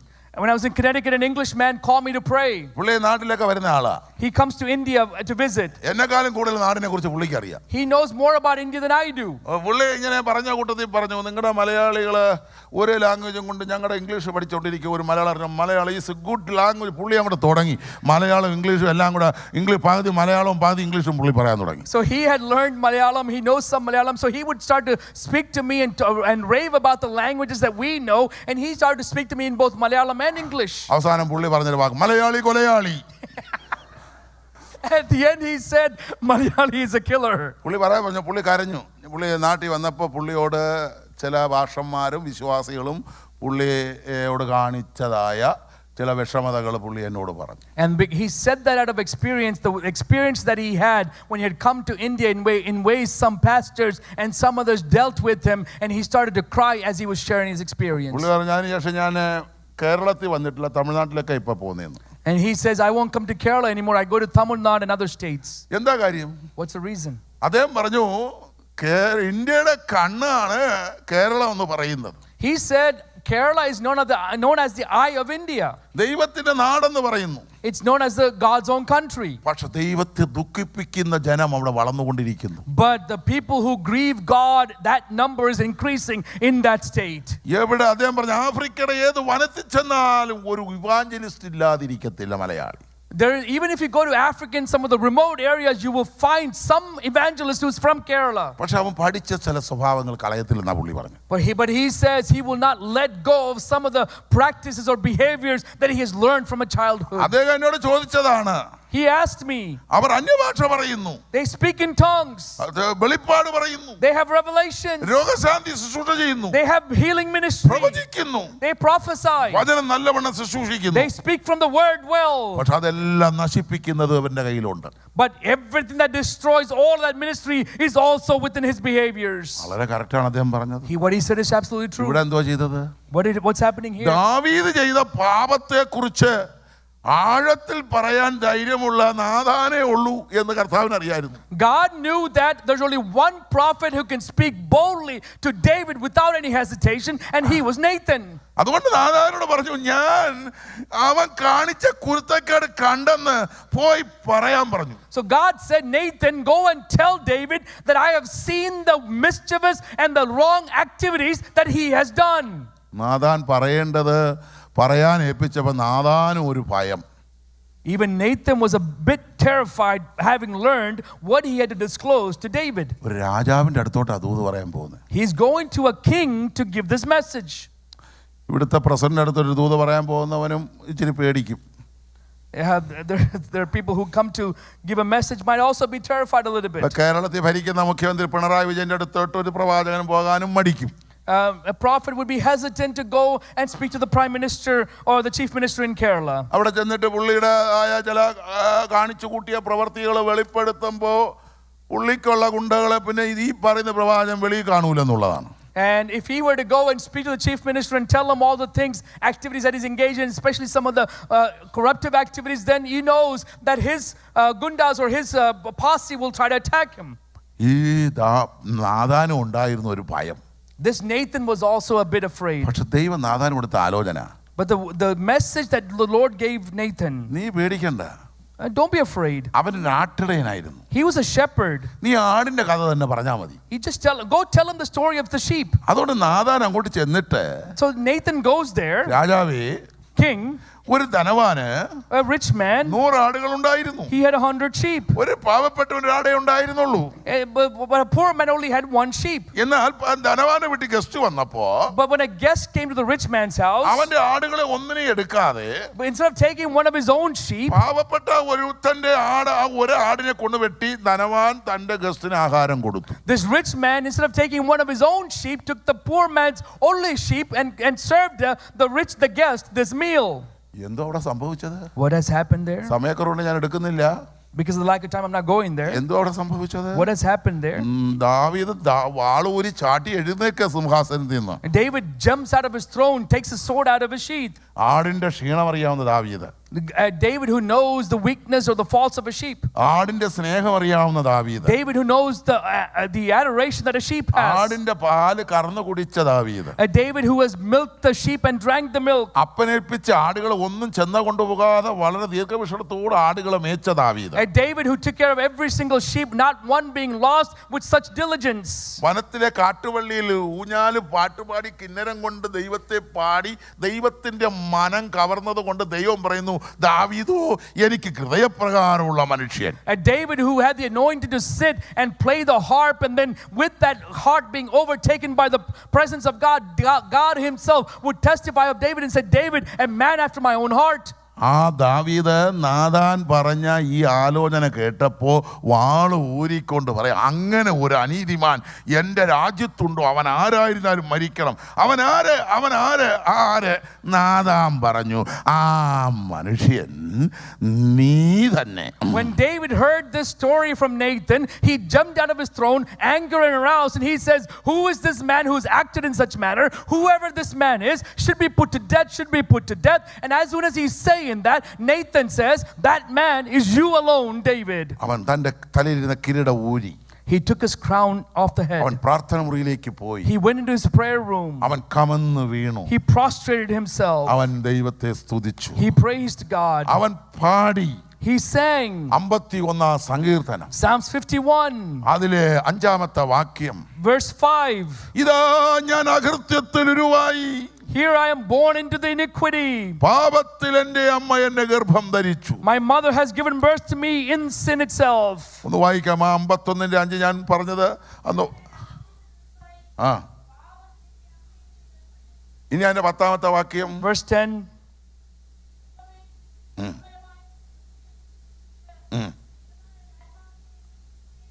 ഇത് രണ്ട് കാര്യങ്ങൾ ശ്രദ്ധിക്കുമ്പോൾ ഒരു കാര്യത്തിൽ ദാവീദ് ദൈവത്തിന് തന്നെ ജാമ്യം എടുക്കുക.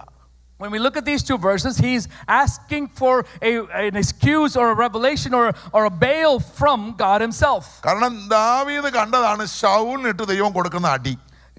David saw with his own eyes how God dealt with Saul. ആ അടി എനിക്കും കിട്ടുമെന്ന് ദാവീദിന് അറിയാമായിരുന്നു. And David realized that he's about to be punished or disciplined in a similar fashion. അതുകൊണ്ട് ദൈവം വാളിന് മൂർച്ച കൂട്ടുന്നെന്ന് ദാവീദിന് മനസ്സിലായപ്പോൾ, when David understood that God is sharpening his sword, ദൈവത്തിന്റെ വാള് ദൈവത്തെ കൊണ്ട് താഴെ വെപ്പിക്കാൻ വേണ്ടി ദാവീദ് പാടിയാണ് 51:5 വാക്യം. for God to put down the sword and not have it come against him is why David sang the 51st song in response. ദൈവമേ, ഞാൻ പാപം ചെയ്തത് ശരിയാ. Lord, God, I have committed a sin, it is true. പക്ഷേ ഞാൻ പാപത്തിലാ ജനിച്ചത്. Because I was born into iniquity. എൻ്റെ അമ്മയപ്പന്മാരുടെ പാപത്തിലാ ബ്ലഡിലാ ഞാനും ജനിച്ചത്. My mother conceived me in sin. അവരുടെ പാപം എവിടുന്ന് വന്നതാ? Where did their sin come from? ആദാമി പാപത്തിലാ അവർ ജനിച്ചത്. It's the Adamic sin. ആ പാപത്തിലാ ഞാൻ ജനിച്ചത്. In that sin itself I was born into. ആ പാപത്തിന്റെ ബ്ലഡ് എന്നിൽ കിടന്നു. And the blood of that sin is within me. അതുകൊണ്ട് ഞാൻ പാപം ചെയ്തു. Because of that I committed a sin. എന്താ കുഴപ്പം? What's the problem? ദൈവം നോക്കിയപ്പോൾ ദാവീദ് പാടിയത് ശരിയാ. When God looked at it, what David is singing is true. ദാവീദ് തന്നെ പറഞ്ഞു, നീ അവിടെ ഇരിക്കാതെ ഇങ്ങോട്ട് ഇറങ്ങി വന്ന് ഞങ്ങളുടെ പാപം ആദ്യം നീക്കിക്കള. So David said, instead of you sitting there, come down and see my sin, remove my sin.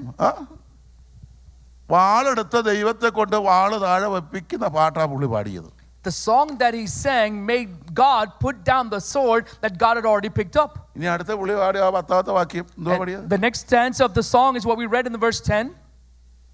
ദൈവമേ, ഹൃദയം തകർന്ന് പുള്ളി വിളിക്കുക ദൈവത്തോട്, ദൈവമേ നിർമ്മലമായ ഒരു ഹൃദയം എന്നിൽ സൃഷ്ടിച്ച് സ്ഥിരമായ ഒരു ആത്മാവ് എന്നിൽ പുതുക്കണമേ. Create in me a clean heart, O God, and renew a right spirit within me.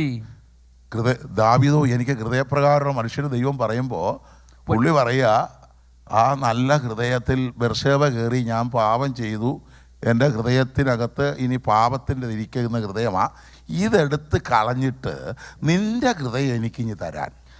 God who said, David is a man after my own heart, that David is saying, Lord, that heart that was once after you is now consumed with Beersheba and that sin, so that must be removed. Lord, create in me a clean heart. ആ നിർമ്മല ഹൃദയം, That clean heart, അത് ആരുടെ ഹൃദയമാണ്? whose heart is that? യേശു ക്രിസ്തുവിന്റെ ഹൃദയം. That's the heart of the Lord Jesus Christ. എന്നിട്ട് ഞാൻ ഇനി മതിൽ ചാടി പോകാതിരിക്കാൻ, For me to jump the fence again, നിന്റെ ആത്മാവ് കൊണ്ട് എന്നെ ഒന്ന് വേലികെട്ട്. put a hedge around me with the Holy Spirit. ദാവീദിന്റെ പ്രാർത്ഥന, The prayer of David. കേട്ടതിന്റെ തെളിവാണ്. It's the evidence that God heard it. യേശു ക്രിസ്തുവിന്റെ ക്രൂശീകരണത്തിൽ ഈ വാക്യം നിവർത്തിയായി.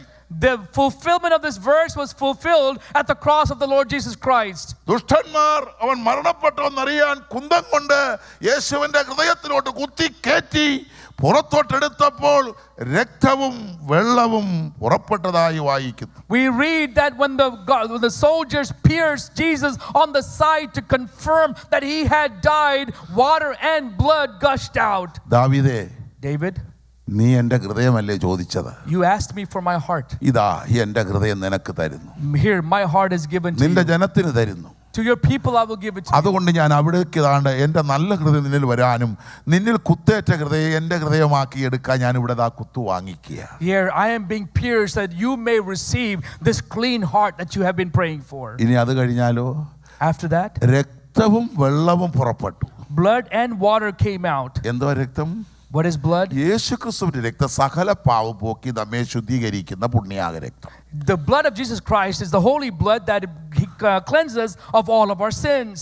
രണ്ട് വെള്ളം. Second, water. നീ എന്തോ ചോദിച്ചത് എന്നോട്? What did you ask of me? ഇനി നീ പാപം ചെയ്യാൻ വേലിയാടി പോകാതിരിക്കാൻ ആത്മാവ് കൊണ്ട് എന്നെ വേലികെട്ടതിൽ നീ പാടിയത്. You sang and asked me that I would put a hedge around you, a protection of the Holy Spirit around you, that you may not jump the fence again and sin. ആത്മാവിനെ സൂചിപ്പിക്കുന്ന വെള്ളം, the water that symbolizes the Holy Spirit. ഉത്സവത്തിന്റെ മഹാദിനമായ ഒടുക്കത്തെ നാളിൽ നിന്നുകൊണ്ട് യേശു വിളിച്ചു പറഞ്ഞു, ദാഹിക്കുന്ന ഏവനും എൻ്റെ അടുക്കൽ വന്ന് കുടിക്കട്ടെ, എന്നിൽ വിശ്വസിക്കുന്നതിന്റെ ഉള്ളിൽ നിന്നും തിരുവെഴുത്ത് പറയുന്ന പോലെ ജീവജലത്തിന്റെ നദികൾ ഒഴുകും. He at the end, last day of the feast, Jesus Christ stood and said, all of you who are thirsty, come unto me, I will give you living waters, and from among you who drinks of this will living waters flow out of your heart. എന്താണ് ആ ജീവജലം? What is this living water? പരിശുദ്ധാത്മാവിനെ സൂചിപ്പിക്കുന്ന ഭാഗം. It symbolizes Holy Spirit. ഒന്നാം സങ്കീർത്തനം ആരംഭിക്കുന്നതായ ആനന്ദ നദി, The river of joy that starts or is referenced in the first psalm. ആറ്റരികത്ത് നട്ടിരിക്കുന്നതും തക്കകാലത്ത് ഫലം കായ്ക്കുന്നതും ഇലവാടാത്ത വൃക്ഷം പോലെ നീ ഇരിക്കുമെന്ന് പറയുന്ന സങ്കീർത്തനം. The psalm that talks about that we should be planted by the tree, as a tree by the rivers of water that bring forth its fruit in its season. ദൈവമേ, നീർത്തോടുകളിലേക്ക് ചെല്ലുവാൻ കാംക്ഷിക്കുന്ന പോലെ എൻ്റെ ആത്മാവ് നിന്നോട് ചേരുവാൻ കാംക്ഷിക്കുന്നു. Lord, as the deer pants for the waters, my soul longs for you.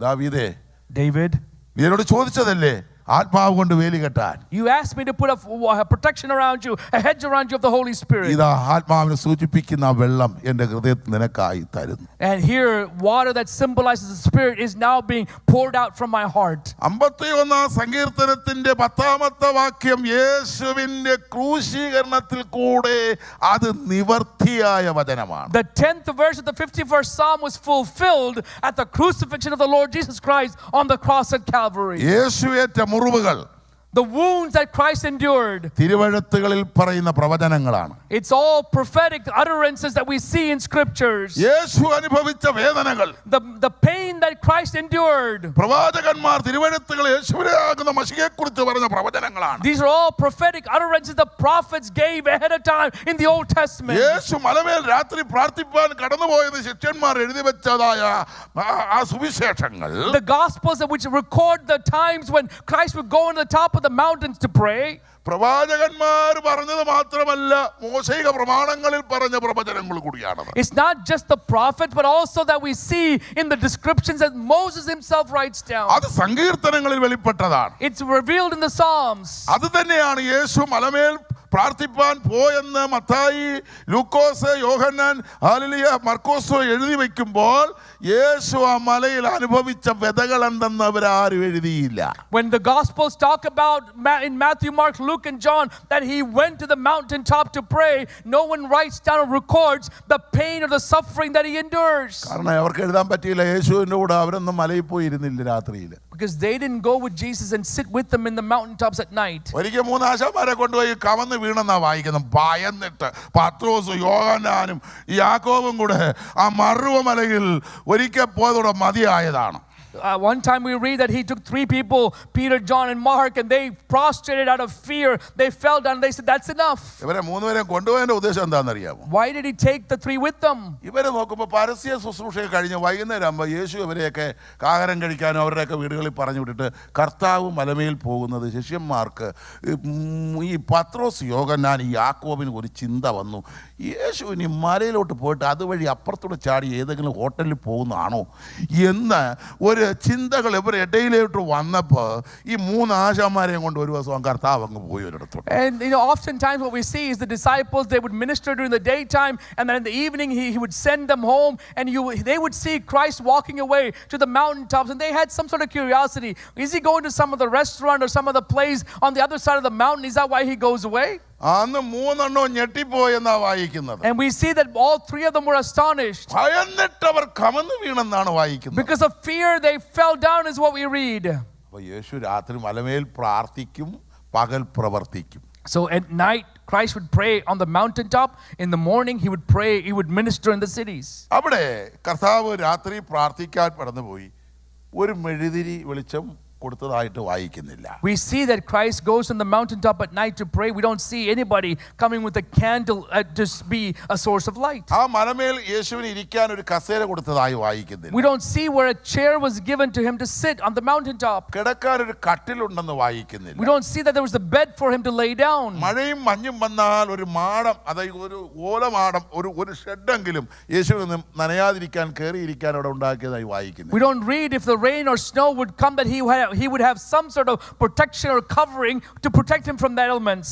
അവൻ ദാഹിച്ചാൽ അവന് ദാഹജലം കൊടുക്കാൻ എഴുതിയിട്ടില്ല അവിടെ.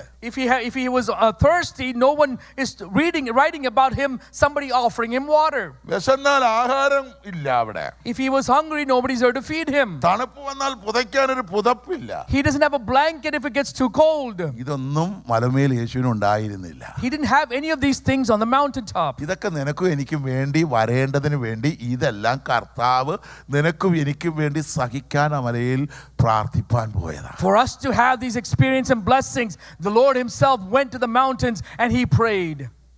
ഇന്ന് നിങ്ങളുടെ മുമ്പിൽ ഇരിക്കുന്ന ഞാൻ ഭാഗവതവും രാമായണവും വായിച്ച് അമ്പലത്തിൽ ഇറങ്ങാതെ നടന്ന ഒരു മനുഷ്യനായിരുന്നു. The person that is standing before you and preaching this word right now, I used to be the one that goes to temple and read those different Vedas. ഞങ്ങൾ 8 സഹോദരങ്ങളാണ്. We're 8 brothers. എന്നെ മാത്രം ദൈവത്തിലോട്ട് വിളിച്ചത്. Only I've been called into this ministry. എൻ്റെ സ്ഥലം കൊല്ലം ജില്ലയിൽ കുളത്തൂപ്പുഴ എന്ന ഗ്രാമത്തിലാണ്. My hometown is Koluthupura in the district of Kollam. Kulathupuzha എന്ന് പറഞ്ഞാൽ പുഴയുണ്ട്. Koluthupura means there's a river there. ആ പുഴയുടെ കിഴക്കേക്കര അമ്പലവും പടിഞ്ഞാറാണ് എൻ്റെ വീടും. At the east side of the river is the temple and the west side is where my house is. എൻ്റെ വീട്ടിലെ ശീലം എൻ്റെ അമ്മ രാവിലെ വിളിച്ച് എന്നോട് പറയും പുഴയിൽ പോയി കുളിക്കണം, കിഴക്കോട്ട് നോക്കി ഗായത്രി മന്ത്രം പറയണം, എന്നിട്ട് ക്ഷേത്രത്തിൽ കയറി ചെല്ലുമ്പോൾ ബ്രാഹ്മണൻ ചന്ദനം തൊടാതെ ഇട്ട് തരും, അത് നെറ്റിയിൽ ഇട്ട് വീട്ടിൽ കൊണ്ട് ചെന്ന് കാണിച്ചെങ്കിലേ കട്ടൻ കാപ്പി രാവിലെ തരത്തുള്ളൂ. what my mother would make me do is every morning go to the river, take a bath, face the east as you sing the songs, the songs of devotion, and then you go to the temple, and the temple priest would give you ashes to put on your forehead. After you receive that ashes, you come back, and that's the only time I will give you even a cup of coffee. വൈകുന്നേരം അമ്പലത്തിൽ വാദ്യം കേൾക്കുമ്പോൾ എൻ്റെ അമ്മ പറയും ഭഗവാൻ ചോറുണ്ടിട്ട് ഉറങ്ങാൻ പോകുന്നു, നീ പോയി ഭഗവാൻ ചോറുണ്ടെന്ന് ഉറങ്ങി ഭസ്മം ഇട്ട് വാങ്ങിക്കൊണ്ട് വന്നിട്ട് നിനക്ക് വൈകിട്ട് ആഹാരമുള്ളൂ. And when the evening songs would start in the temple, he would say, yes, the priest is about to go to sleep after having sang the song. You go and receive the blessings from him and the ashes from him. When you come back is the only way that I can give you food for dinner. ഇനി വൈകിട്ട് അവിടെ ചെന്ന് നിൽക്കുമ്പോൾ ഒരു പൂജാരി വയറിയാടി ഒരു ബ്രാഹ്മണൻ കുറെ ചോറും കൊണ്ട് അങ്ങോട്ട് അകത്ത് കയറിയിട്ട് വിഗ്രഹത്തിലോട്ട് ചോറിടിച്ചിറക്കും, അതിന് താഴെ വീഴും, പുള്ളി വാരി തിന്നും, എന്നിട്ട് ഇങ്ങോട്ട് ഇറങ്ങി വന്നിട്ട് നമുക്ക് ഇച്ചിരി ഭസ്മം വിട്ടു തരും. So what the Hindu priest would do is, he would go to the idol they have there, he would stuff all the rice in his place into the idol's mouth, and it would fall out of it, and the priest would take that and eat it, and after he comes out from eating it, he would put the ashes on my forehead, and that's what the ritual was. ആ ഭസ്മം നെറ്റിയിലിട്ട് വീട്ടിൽ കാണിച്ച് വൈകുന്നേരം ആഹാരം തരും. If my mother would only give me food as dinner if she sees the ashes on my forehead. ഭാഗവതവും രാമായണവും ഒക്കെ എന്നെ കൊണ്ട് വായിപ്പിക്കും എൻ്റെ അമ്മ. And she would make me read Bhagavad Gita and Ramayanam, the holy Vedas for the Hindu belief. എവിടെയെങ്കിലും ഒരു തെറ്റ് വായിച്ചാൽ അപ്പോഴടിയും തരും. If I made a mistake in my reading at any point, she would spank me or beat me. അപ്പോൾ ഇത് വായിച്ചപ്പോ And when I was reading it, ഈ ഭഗവാൻ എന്ന് പറയുന്ന ഈ ശ്രീകൃഷ്ണൻ ഇങ്ങനെ സ്ത്രീകൾ കുളിക്കുന്നത് എത്തി നോക്കുകയും അവരുടെ വസ്ത്രങ്ങൾ എടുത്തുകൊണ്ട് ഓടുകയും വല്ലവൻ്റെയൊക്കെ വീട് കുത്തി തുറന്ന് ഉറിയിലിരിക്കുന്ന വെണ്ണ കട്ടുകുടിക്കുകയൊക്കെ ചെയ്തതൊക്കെ വായിച്ചപ്പോൾ ഞാൻ അമ്മയോട് ചോദിച്ചു, ഇവൻ വാസ്തവത്തിൽ കള്ളനും വ്യഭിചാരിയല്ലേ എന്നത്. When I was reading these writings, and I read the descriptions of the so-called gods that would take the clothes of the women who were bathing in the river, or would go into the house when people were out of the house and take their yogurt or different things that were prepared, and they would take it for themselves. I was wondering to myself, and I asked my mother, aren't these actually criminals and robbers and thieves? അമ്മ ഉടനെ പറയുക, അടിച്ചു നിന്റെ കുറ്റിയെ ഞാൻ തെറിപ്പിച്ച് കളയും. My mom responded, I'm about to beat you right now. എടാ ഭഗവാന്റെ ലീലാവിലാസങ്ങളാ ഇതൊക്കെ. ഞാൻ ചോദിച്ചു, എൻ്റെ അമ്മ ഇവിടെ നിന്ന് കുളിച്ചോണ്ടിരിക്കുമ്പോൾ വേറെ ഒരുത്തം വന്ന് അമ്മയെ നോക്കിയാല് മറപ്പരെ ഒന്ന് നോക്കി അവനെ ഞാൻ കല്ലെറിഞ്ഞു കൊല്ലും. പിന്നെ യവനെ ആദ്യം എറിയണം. I asked my mom, I said, Mom, if someone comes and speaks into you as you're taking a bath, will you just come there and say, oh, that's part of his tradition? Or no, I would stone him to death. If that's the case, then this God must be first one to be stoned to death. ഇത് എപ്പോഴാ ഞാൻ തുടങ്ങിയത്? When did I start this? World വിഷനില് എന്നോട് സുവിശേഷം പറഞ്ഞ വ്യക്തിയെ കസേരെടുത്ത് അടിക്കാൻ പോയി എന്നെ അന്ന് രാത്രി ഉറക്കം തരാതെ 3-4 ദിവസം കിടന്ന് കൈകാലിട്ടടിച്ച് അദ്ദേഹത്തിന് അവസാനം ഈ മനുഷ്യനോട് വന്ന് ക്ഷമ പറഞ്ഞ് അദ്ദേഹം പ്രാർത്ഥിച്ചതിന് ശേഷമേ ഞാൻ ഉറങ്ങാൻ പറ്റിയിട്ടുള്ളതാണ് എൻ്റെ വിശ്വാസത്തിൽ വരാനുള്ള ഒന്നാമത്തെ അനുഭവങ്ങൾ. The first experience that took me to the faith of the Lord Jesus Christ is when I was working in World Vision. I was asked to teach the students, but one person decided to share the gospel with me. I took the chair that I was sitting on to beat him, but due to that action that I took, the reaction that I had, I could not sleep for several days. It made me to come back to him and ask for forgiveness. In that moment is when I was able to sleep. That was the first moment that led me to the testimony or to experience the faith in the Lord Jesus Christ. എൻ്റെ ജീവിതത്തിലെ സാക്ഷ്യം പറഞ്ഞാൽ ഇന്ന് ഇവിടെ ഒന്നും നിൽക്കാൻ വയ്യാത്ത സാക്ഷ്യമാണ്. അത് ഓൾ നൈറ്റ് പ്രെയർ ആയിപ്പോവും. അതുകൊണ്ട് ഞാൻ എൻ്റെ സാക്ഷ്യത്തിൽ നിൽക്കുന്നില്ല. പക്ഷേ ഞാൻ അദ്ദേഹത്തോട് കയറി മാന്തിയപ്പോഴാണ് ഒരു ദൈവ പൈതൻ്റെ വില എന്താണെന്ന് എന്നെ ദൈവം പഠിപ്പിച്ചത്. When I was antagonizing this man who was sharing the gospel with me is when I understood what a true child of God is. പലപ്പോഴും നിങ്ങൾക്കറിയത്തില്ല നിങ്ങളെക്കുറിച്ചുള്ള നിങ്ങൾക്കുള്ള വില എന്താണ്. Oftentimes we ourselves don't know what the value that we have. കരയിലെ ഏറ്റവും വലിയ ജീവിയെ ആനയ്ക്കറിയത്തില്ല അതിന് വലിയൊരു ശരീരമുണ്ടെന്ന്. The biggest animal on land, elephant, doesn't know how big of a body he has. അതിനെ സൃഷ്ടിച്ചപ്പോൾ 2 മുറം പോലത്തെ ചെവി അങ്ങ് ദൈവം ഫിറ്റ് ചെയ്ത് കൊടുത്തു. അതുകൊണ്ട് തന്നെ ബാക്ക് കാണാൻ ഒക്കത്തില്ല. Because God gave him 2 big ears, the elephant is not able to see how big of a body or torso it has. പലപ്പോഴും പെന്തക്കോസ്തുകാരെ ദൈവമക്കൾക്ക് അവരുടെ വില എന്താണെന്ന് മനസ്സിലാകുന്നില്ല. Oftentimes the people of God, the Pentecostals, don't know the value they have. നിന്നെ ഒന്ന് മാന്താൻ കേറുന്നവൻ കിടന്ന് അനുഭവിക്കുമ്പോഴാണ് നിന്റെ മേലുള്ള ദൈവകൃപയുടെ മഹത്വം നിനക്ക് തന്നെ ദൈവം മനസ്സിലാക്കി. When people antagonize you or stand against you or come opposing to you is when you understand the value that God has given you. അത് ഞാൻ അനുഭവിച്ചതുകൊണ്ടായി പറയുന്നത്. Because I've experienced it, I can share it with you. എന്നോട് സുവിശേഷം പറഞ്ഞ ആൾ ഒരു യാക്കോബക്കാരനായിരുന്നു. The one who shared the gospel with me was a Jacobite. അദ്ദേഹം blood cancer പിടിച്ച് മരിച്ചു പോകുന്ന ഡോക്ടർ വിധി എഴുതിയ വ്യക്തിയാണ്. He is the one, his doctors had told him that because he had cancer in his blood that he would die soon. പക്ഷേ അദ്ദേഹം ഒരു പാസ്റ്റർ പ്രാർത്ഥിച്ച് രോഗസൗഖ്യം കിട്ടി വിശ്വാസത്തിൽ വന്നപ്പോൾ അദ്ദേഹത്തിന്റെ ആ ക്യാൻസർ ബ്ലഡ് ക്യാൻസർ മാറിപ്പോയി. And a pastor prayed for him, he was healed, the cancer in his blood was completely healed and removed, and he came to the faith.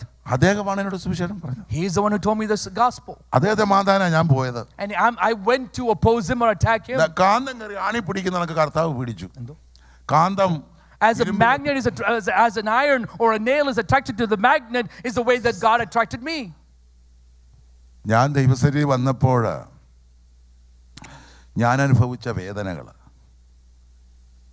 എൻ്റെ 7 സഹോദരങ്ങൾ എനിക്കെതിരായി. When I came to the faith, the pain that the sufferings that I endured, all 7 of my brothers stood against me. എൻ്റെ അമ്മ എനിക്കെതിരായി. My mom opposed me. എൻ്റെ father എൻ്റെ 8ാമത്തെ വയസ്സിൽ ഞാൻ ഇന്ന് പകൽ സാക്ഷ്യം പറഞ്ഞപ്പോൾ പറഞ്ഞു മദ്യപാനിയായിരുന്നു. 8ാമത്തെ വയസ്സിൽ എൻ്റെ ഫാദർ പിടച്ചാ മരിച്ചത്. At the age of when I was 8 years old, my father, who was a alcoholic, died shivering because of his alcoholism. ബന്ധുക്കൾ എനിക്കെതിരായി. My relatives opposed me. ഞാൻ പ്രധാനം ചെയ്ത NSS കമ്മിറ്റി അതിനകത്തൊരു ജോയിന്റ് സെക്രട്ടറി ആയിരുന്നു ഞാൻ. അവരെല്ലാം എനിക്കെതിരായി. I held a position in the NSS committee. They also opposed me. They stood against me. അവിടുത്തെ BJP RSS സംഘങ്ങൾ എനിക്കെതിരായി. The BJP and the RSS, the political parties there, they also opposed me. ചുരുക്കി പറഞ്ഞാൽ എനിക്ക് പുറത്തിറങ്ങാൻ വയ്യാത്ത സ്ഥിതിയായി. But in summary, I could not leave my house. അകത്തു പ്രശ്നം, inside problem, പുറത്തു പ്രശ്നം, outside problems. ജോലിക്ക് പോലും പോകാൻ പറ്റുന്നില്ല. I was unable to go to work anymore. ചെയ്യാൻ പറ്റ പോലെ ആൾക്കാർ വരും എന്നെ ആക്രമിക്കാൻ. And then people would come and surround me like flies to attack me. പക്ഷേ ഇതുവരെല്ലാം എനിക്കെതിരായപ്പം when everybody was against me, എന്നെ വിളിച്ചവൻ എന്നോട് കൂടെ ഉണ്ടായി. the one who called me was with me. ഇന്ന് രാത്രികാലം പറയട്ടെ, നമ്മൾ പറയും നമുക്ക് അവരുണ്ട് ഇവരുണ്ട് ഈ ഹാലിൽ ഇതിനെ ഒന്നും വിശ്വസിക്കണ്ട. നിന്നെ വിളിച്ചവനിൽ മാത്രം നീ വിശ്വസിച്ചാൽ മതി. We might say so and so is with me, so and so with me. Don't believe any of that. You must know that the one who has called you, is he with you? അവൻ ഒരുനാളും നിന്നെ കൈവിടുകയില്ല. He will never leave you. അവൻ നിന്നെ ഉപേക്ഷിക്കുകയില്ല. He will never forsake you. അവൻ അതിമഹത്തമായ പ്രതിഫലമാണ് നിനക്ക്. He is giving us a great reward, a glorious reward. അവന്റെ കരം നിന്നോട് കൂടെ ഉണ്ടാകും. His hand is with us. എന്നെ തല്ലാനും കൊല്ലാനും ഇടിക്കാനും പതിയിരുന്നവരുണ്ട്. There are many people who are in hiding in secret, trying to attack me and beat me. എന്നെ വിളിച്ചവൻ ഞാൻ പോയ വഴി കൂടെ ഒരിക്കലും തിരിച്ചു വരാൻ സമ്മതിക്കത്തില്ല. If I went one way, those people would not let me come back the same way. എന്റെ ദൈവം എന്നെ വഴിമാറ്റി നടത്തിച്ചു കൊണ്ടുപോയിട്ടുണ്ട് എന്റെ വീട്ടില്. God would take me through different ways to get me back home. പലയിടത്തും രാത്രിയിൽ എന്നെ കാത്ത് കൊല്ലാനായിട്ടിരുന്ന പതിയിരിപ്പുകാരുണ്ടായിരുന്നു. There are many people hidden in the ways that I normally walk to go back home. പക്ഷെ അവിടെ ഒന്നും എന്നെ പെടാതെ ദൈവം എന്നെ സൂക്ഷിച്ചു. But God protected me in all those places. ദൈവത്തിന്റെ കരങ്ങളിൽ ഞാൻ എന്നെ ഫലമേൽപ്പിച്ചപ്പോ When I surrendered myself to the hands of the Lord, എന്റെ വീട്ടിലുള്ളവരോട് ചോദിച്ചു, the people asked me, നീ പെന്തക്കോസ്ത് നീ എങ്ങനെ തിരഞ്ഞെടുത്തു? how did you choose Pentecost? ഞാൻ പറഞ്ഞു ഈ വചനം പഠിച്ചു തിരഞ്ഞെടുത്തത്. And I said I studied the word of God and I chose it. ഈ പുസ്തകം എന്റെ കയ്യിൽ വന്നപ്പോൾ 7 പ്രാവശ്യം ഇരുന്ന് എഴുതി പഠിച്ചു.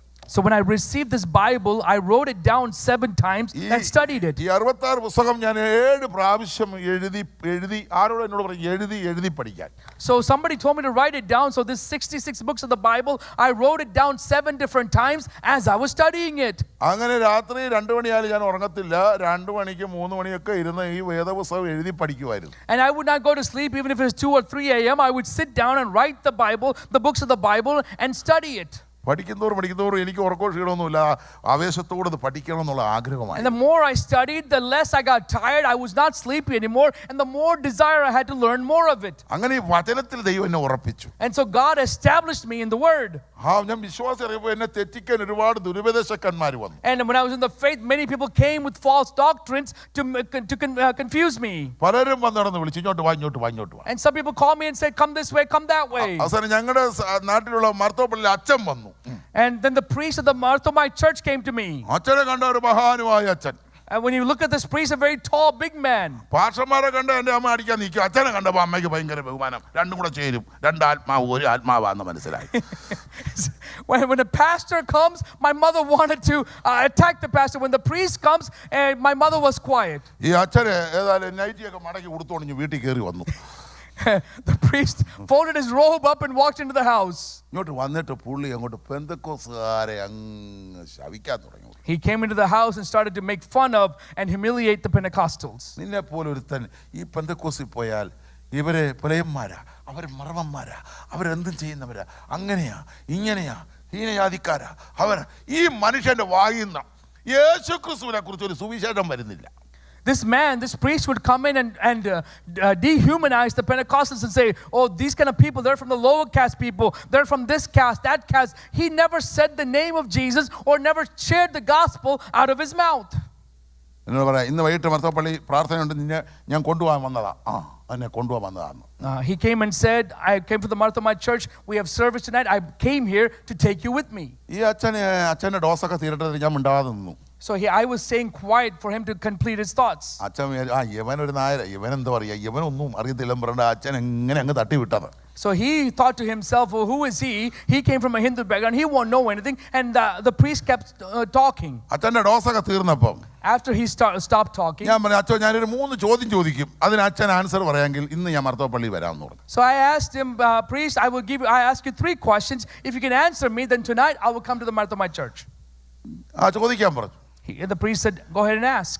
ഞാൻ ചോദിച്ചു, അച്ഛോ യോഹന്നാൻ സ്നാപകനെ ഇങ്ങോട്ട് അയച്ചത് എന്തിനാണെന്ന് പറയാൻ പറഞ്ഞു. I asked the priest the first question, why was John the Baptist sent to this earth? അച്ഛൻ ഇങ്ങനെ കുറുക്കനെ പോലെ എന്നെ നോക്കിടാ, യവൻ ആള് തീക്കട്ടെ അത് തോന്നുന്നത് അച്ഛന് മനസ്സിലായി. So priest all of a sudden would stare at me and realize with some realization, oh, this man is not something to be taken lightly. അച്ഛൻ അറിഞ്ഞൂടാ പറയാൻ എന്തിനാന്ന്. അച്ഛൻ കിടന്ന് ഉരുളുക. He doesn't know what to say. He's sort of rolling around, beating around the bush. അച്ഛൻ ബൈബിളെ ഞാനൊരു 10-12 വർഷമൊക്കെ പഠിച്ചതാ, പക്ഷെ യോഹന്നാൻ സ്നാപകൻ എന്തിനാ വന്നെന്ന് പുള്ളി പറയുന്നില്ല. Yes, I've studied the Bible for 12 years or so, but he would not answer my question. ഒടുവിൽ അച്ഛൻ പറഞ്ഞു, അത് യേശുവിന് വഴി നിരത്താനായിട്ട് വന്നതാ. And he said finally he came to make the way for Jesus. ഞാൻ പറഞ്ഞു, അച്ഛൻ ഒന്ന് തെളിച്ച് പറ, എന്തുവാ വഴി നിരത്തല്? And I asked him, can you make it clear? What does it mean to make the way? അത് യേശുവിനെ സ്ഥാനപ്പെടുത്താൻ വന്നതാ. And he came to baptize Jesus. അന്ന് ഞാൻ ചോദിച്ചു, യേശുവിന് എത്ര വയസ്സുണ്ടായിരുന്നു അച്ഛൻ അന്ന്? And I asked him, how old was Jesus at that time? അതാണ്ട് 30 വയസ്സുണ്ടായിരുന്നു. Maybe around 30 years. അപ്പൊ അച്ഛൻ എന്നാ സ്ഥാനപ്പെട്ടത്? So I asked the priest, when were you baptized? അച്ഛൻ പറഞ്ഞു, എന്നെ പ്രസവിച്ച് 40 അന്ന് മാമോദീസ മുങ്ങി. He said, when I was born, 40 days after I was born, I was given the child baptism. അപ്പോൾ യോഹന്നാൻ സ്നാപകനെ യേശുവിനെ അങ്ങനെ ആ കുഞ്ഞിനെയാണോ സ്ഥാനപ്പെടുത്തത്? പ്രായപൂർത്തിയായ യേശുവിനെ അല്ലേ സ്ഥാനപ്പെടുത്തിയത്?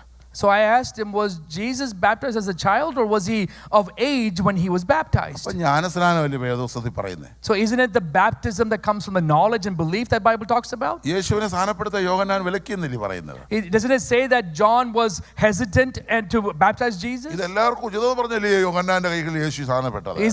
Isn't it Jesus who said it's appropriate for now, let it be, and that's how he was baptized? അച്ചോ സൃഷ്ടിതാവ് സൃഷ്ടിയിൽ വെളിപ്പെട്ട് സൃഷ്ടിയെ കൊണ്ട് സൃഷ്ടിക്കപ്പെട്ട ഹൈഡ്രജനും ഓക്സിജനും ചേരുന്ന ജലം സൃഷ്ടിച്ചവനായവൻ ആ സൃഷ്ടിക്കകത്ത് മുങ്ങി പൊങ്ങി ഇതെല്ലാവർക്കും ഉചിതമെന്ന് കാണിച്ചു തന്നപ്പോൾ ഞാനും അച്ഛനും ഈ കൽപ്പന അനുസരിക്കേണ്ടതല്ലയോ? I asked him, priest, the one who was the creator God came into the created world by the hands of the created and be baptized in the created elements of hydrogen and oxygen, and he did so by telling us that this is the appropriate thing to do. If he did that, wouldn't it be also appropriate that we also follow the same example? രക്ഷിക്കപ്പെട്ട് being saved, ജ്ഞാനസ്നാനത്തിന് ഏൽപ്പിച്ചു കൊടുത്ത് after having submitted to baptism after knowledge, ആദാഹവരുടെ പാപവും മരണവും അടക്കവും പുനരുത്ഥാനമായി പൊങ്ങിയ ക്രിസ്തുവിൽ ജനിക്കുന്നവരാണല്ലോ യഥാർത്ഥ ക്രിസ്ത്യാനി. A real Christian is one who goes into baptism, symbolizing the death, burial, and the resurrection coming out of the water. Isn't that the true baptism? ഉടനെ സ്വർഗം തുറന്ന് പ്രാവുന്ന പോലെ യേശുവിന്റെ ശരീരത്തിലേക്ക് പരിശുദ്ധാത്മാവ് വന്നില്ലയോ? And immediately didn't the Holy Spirit come upon him from the heavens, doors opening, and like in the form of a dove? അപ്പോൾ വേദപുസ്തകത്തിൽ എന്താ പറയുന്നത്? What does the scripture say? രക്ഷിക്കപ്പെട്ടിരിക്കണം, to be saved, ജ്ഞാനസ്നാനപ്പെട്ടിരിക്കണം, to be baptized with the knowledge, പരിശുദ്ധാത്മാവിനെ പ്രാപിക്കണം, to receive the Holy Spirit, കൂട്ടായ്മ ആചരിക്കണം, to have fellowship, വിശുദ്ധമേശ അനുസരിക്കണം, to be partakers of the table, ഉപദേശം കേൾക്കണം, to listen to doctrine, പ്രാർത്ഥിക്കണം. to pray. 7 sacraments. 7 sacraments. അച്ഛൻ ഇത് എത്ര ഉണ്ടോ എന്ന് ചോദിച്ചു. അച്ഛൻ ഞെട്ടിപ്പോയി. I asked him, do you have these 7? And he was terrified. ഞാൻ പറഞ്ഞു, പിശാചേ എഴുതിക്കേ, ഇറങ്ങി പുറത്തെന്ന് പറഞ്ഞു. സ്വത്രം. I told him, devil, stand up and leave my house. ഇത് ചാടി പുറത്തിറങ്ങി എന്നോട് പറയാ, എൻ്റെ ഒരു കത്തി കിട്ടിയിരുന്നെങ്കിൽ നിന്നെ ഞാൻ കുത്തി കീറുമായിരുന്നു. അതാണ് അദ്ദേഹത്തെ ഭരിച്ച അഭിഷേകം. So he gets out of my house. He says, if I had a knife in my hand, I would have stabbed you with it. That's the anointing that this man had. എന്തുകൊണ്ടാണ് എനിക്കിത് പറയാൻ പറ്റിയത്? Why was I able to share ഈ this? വചനം തമ്പുരാൻ എന്നെ ഇരുത്തി 7 പ്രാവശ്യത്തോളം വായിച്ച് പഠിപ്പിച്ച് എഴുതി തറവാക്കിച്ചത് കൊണ്ട് എന്നെ തെറ്റിക്കാൻ വന്നവരെല്ലാം ഓടിക്കാനുള്ള വചനം ദൈവം എനിക്ക് തന്നിരുന്നു. And the reason that I was able to say that with such boldness is because God had made me sit down, read the scriptures, and write it down 7 different times and make me study it through the writing process. That enabled me to share this message, this response to anyone who came to me with the false doctrines. ഇന്ന് രാത്രികാലം This night, ഈ വചനം എനിക്ക് ഇവിടെ ശുശ്രൂഷയ്ക്ക് പൂർണ്ണമല്ല. നാളെ രാവിലെ ഞാൻ ഈ വചനം എടുക്കും, ഇതേ വചനം തന്നെ. we haven't completed the message for tonight. Tomorrow morning we'll continue with the same message. പക്ഷെ പറയട്ടെ, ഇവിടെ പുസ്തകങ്ങൾ മടക്കുമ്പോൾ തന്നെ ഞാൻ പറയുന്നു, ഈ വായിച്ചു കേട്ട തിരുവചനത്തിൻ്റെ സത്യങ്ങളെ ഗ്രഹിച്ച് സത്യാത്മാവിനെ ആത്മാവിൽ സത്യത്തിലും ആരാധിക്കാൻ തക്കവണ്ണം തിരഞ്ഞെടുക്കപ്പെട്ട സ്ഥാനത്ത് നിനക്ക് ജീവിക്കാൻ ഇതിനകത്തൊരു സംസ്കാരം പറഞ്ഞിട്ടുണ്ട്. ഏത് രാജ്യത്ത് എന്നാൽ ആ രാജ്യത്തിന് പല സംസ്കാരങ്ങൾ കണ്ടേക്കാം. പക്ഷേ നിനക്ക് ഒരു സംസ്കാരമേ ഉള്ളൂ, അത് ഈ വേദപുസ്തകത്തിലുള്ള സംസ്കാരമാണ്. ഇതിന് വിരുദ്ധമായ ഒരു സംസ്കാരത്തിൽ നീ പോകരുത്. എവിടെയായിരുന്നാലും ഈ സംസ്കാരത്തിൽ നീ വളർന്നെങ്കിൽ, ജനിച്ച് വളർത്തപ്പെട്ടെങ്കിൽ ഈ സംസ്കാരം വിട്ട് വേറൊരു സംസ്കാരത്തിന് പോയി പിശാചിനിടം കൊടുത്ത് സ്വർഗരാജ്യത്തിൻ്റെ നന്മ നഷ്ടപ്പെടുത്തി കളയാതെ വണ്ണം ഈ ഉപവാസം കൊണ്ടും പ്രാർത്ഥന കൊണ്ടും നിന്റെ ക്രിസ്തീയ ജീവിതത്തിൽ ഒരു പുതുക്കം പ്രാപിക്കാൻ കഴിഞ്ഞിരിക്കണം. Praise the Lord. Hallelujah. The Holy Book tonight. I want to tell you something. When you read this words of the Spirit, have the Spirit come into you. You learn to worship the Lord in truth and spirit. This word will give us a culture that for us to live by. Every world, every nation may have its own culture, but everywhere we live, no matter what place we live, we must live according to the culture that Bible gives unto us, the Word of God gives unto us. നമുക്കെല്ലാവർക്കും ഒരു നിമിഷം എഴുന്നേൽക്കാം. Glory. ഇന്ന് രാത്രികാലം ദൈവത്തിന്റെ ദിവസങ്ങൾ എടുക്കുന്ന ഈ ഉപവാസ പ്രാർത്ഥനയിൽ ദൈവത്തിന്റെ മഹത്വം ദൈവം തന്റെ സഭയിൽ വെളിപ്പെടുത്തുമ്പോൾ, ദൈവജനത്തിൽ അത് വെളിപ്പെടുത്തുമ്പോൾ പ്രാർത്ഥിക്കാൻ ആഗ്രഹിക്കുന്നവരുണ്ട്. ആശിച്ച ചില വിഷയങ്ങൾക്ക് വേണ്ടി കാത്തിരുന്ന് ദൈവപ്രവൃത്തി കാണാൻ ആഗ്രഹിക്കുന്നവരുണ്ട്. ജഡത്തിൽ ചില പ്രയാസങ്ങൾ, രോഗങ്ങൾ വന്നിട്ട് അതിൽ നിന്നൊരു പൂർണ്ണ സൗഖ്യത്തിനായി ആഗ്രഹിക്കുന്നവരുണ്ട്. പരിശുദ്ധാത്മാവിനെ കൈക്കൊള്ളുവാൻ ആഗ്രഹിക്കുന്നവരുണ്ട്. പഠനത്തിന് ബുദ്ധിമുട്ടുന്നവരുണ്ട്. സാമ്പത്തിക തലത്തിലും ജീവിത തലത്തിലും ചില ബുദ്ധിമുട്ടുകൾ നേരിടുന്നവരുണ്ട്. കുടുംബജീവിതപരമായ വിഷയങ്ങളും സമ്പദ്സമൃദ്ധമായ രാജ്യമെങ്കിലും ഈ രാജ്യത്തിനകത്തും നമുക്ക് ചില ദുഃഖങ്ങളും പ്രയാസങ്ങളും ഉണ്ട്. Yes, we may live in a very prosperous nation, but even then we go through seasons of lack or needs, and we may have different kinds of need, whether it be educational, financial, job related, or different things. നമ്മുടെ പ്രശ്ന പരിഹാരകൻ നമ്മുടെ കർത്താവാണ്. Every problem solved is through Lord Jesus Christ. അവൻ നമ്മെ സൗഖ്യമാക്കുന്നവനാണ്. He is the one who heals us. അവൻ നമ്മെ മുറിവ് കെട്ടുന്നവനാണ്. He is the one who binds our wounds. അവൻ നമ്മെ അനുഗ്രഹിക്കുന്നവനാണ്. He is the one who blesses us. അവൻ നമ്മെ ഏകാന്തതയോടെ നടത്തുന്ന ദൈവമാണ്. He is the one who walks with us. അവൻ ആത്മാവിന്റെ മഹത്വം വെളിപ്പെടുത്തുന്ന ദൈവമാണ്. He is the one who reveals the glory of the Spirit. ആത്മഫലം പുറപ്പെടുവിക്കുന്ന ദൈവമാണ്. He is the one who produces the fruit of the Spirit. മഹാരാജാവിനെ എതിരേൽക്കുവാൻ, to receive that King of Kings. ഉപവാസത്തിലും പ്രാർത്ഥനയിലും ജനം കടന്നു വന്നിട്ടുണ്ടെങ്കിൽ, if you have come here with fasting and praying, നിന്റെ പ്രാർത്ഥന കർത്താവ് കേൾക്കും. your prayer will be received. നിന്റെ യാഗപീഠത്തിൽ നിന്ന് പൊങ്ങുന്ന യാഗത്തീ, the fire that comes from the altar, അത് സൗരഭ്യവാസ സുവാസനയായി, a pleasing aroma. അത് 30, 60, 100 മേനിയായി ഫലം കായ്ക്കത്തക്ക 30, 60, 100 fold multiplied. പരിശുദ്ധാത്മാവിന്റെ മഹത്വം ദൈവം വെളിപ്പെടുത്തുക. The glory of the Holy Spirit will reveal. ആത്മനിറവ് പ്രാപിക്കേണ്ട ജനം, People who want to be filled with the Spirit. ആത്മാവിലെ സത്യത്തിന് വാരിയധിക്കേണ്ട ജനം, People who should worship Him in truth and spirit. രോഗങ്ങളുടെ മേൽ വിടുതൽ തരുന്ന ദൈവം, The Lord who gives healing over the ഭൂതാക്രമണ sickness. ശക്തികളെ അകറ്റിക്കളയുന്ന ദൈവം, To remove all the evil forces. വിവേചനം തരുന്ന ദൈവം, God who gives us discernment. പ്രവചനാത്മാവിൽ ഇടപെടുന്ന ദൈവം, God who gives us spirit of prophecy. അവൻ നിന്നെ ടച്ച് ചെയ്യുന്നു, He will touch us. അവന്റെ ശക്തി നിന്റെ മേൽ His വ്യാപരിക്കുന്നു, power will be upon നിന്റെ us. രോഗങ്ങളെ He സൗഖ്യമാക്കുന്നു, will heal our illness. നിന്റെ മുറിവുകളെ അവൻ He കെട്ടുന്നു, will bind our wounds. നിന്റെ തകർച്ചയിൽ നിന്നും താഴ്ചയിൽ നിന്നും നിന്നെ വിടുവിക്കുന്നു, He will bring us from the low and അവൻ നിന്നെ lowliness. ഉയർത്തുന്നു, He will exalt അവൻ us. നിന്നെ മാനിക്കാതിരിക്കുകയില്ല. He will not. He will ഉടരബബബ ശബ്ദരാദികളല്ല, അനർത്ഥം നീതിമാനായ സംഖ്യമാ എന്ന അവയെല്ലാറ്റിൽ നിന്ന് യഹോവനെ The വിടുവിക്കുന്നു. struggles of a righteous person may be many, but God delivers them from all.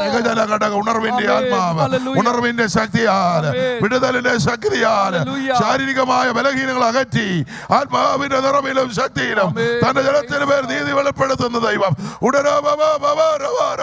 Hallelujah. Thank you, Jesus. ഞാൻ എന്റെ സഭയെ പണിയും, I will build my church. പാതാള ഗോപുരങ്ങൾ അതിനെ The ജയിക്കുക. gates of Hades will not overcome. ഈ സഭയുടെ മേൽ Over this church. ആത്മാക്കളെ കൊണ്ടുള്ള ഇനിയും പണികളുണ്ട്. There's still work to be done by the saints. എന്നാൽ ശക്തമായ പോരുണ്ട്. But there are many oppositions. ആ പോരിന്റെ നടുവില് In the midst of those oppositions, ദൈവം തന്റെ സഭയെ വളർത്തും.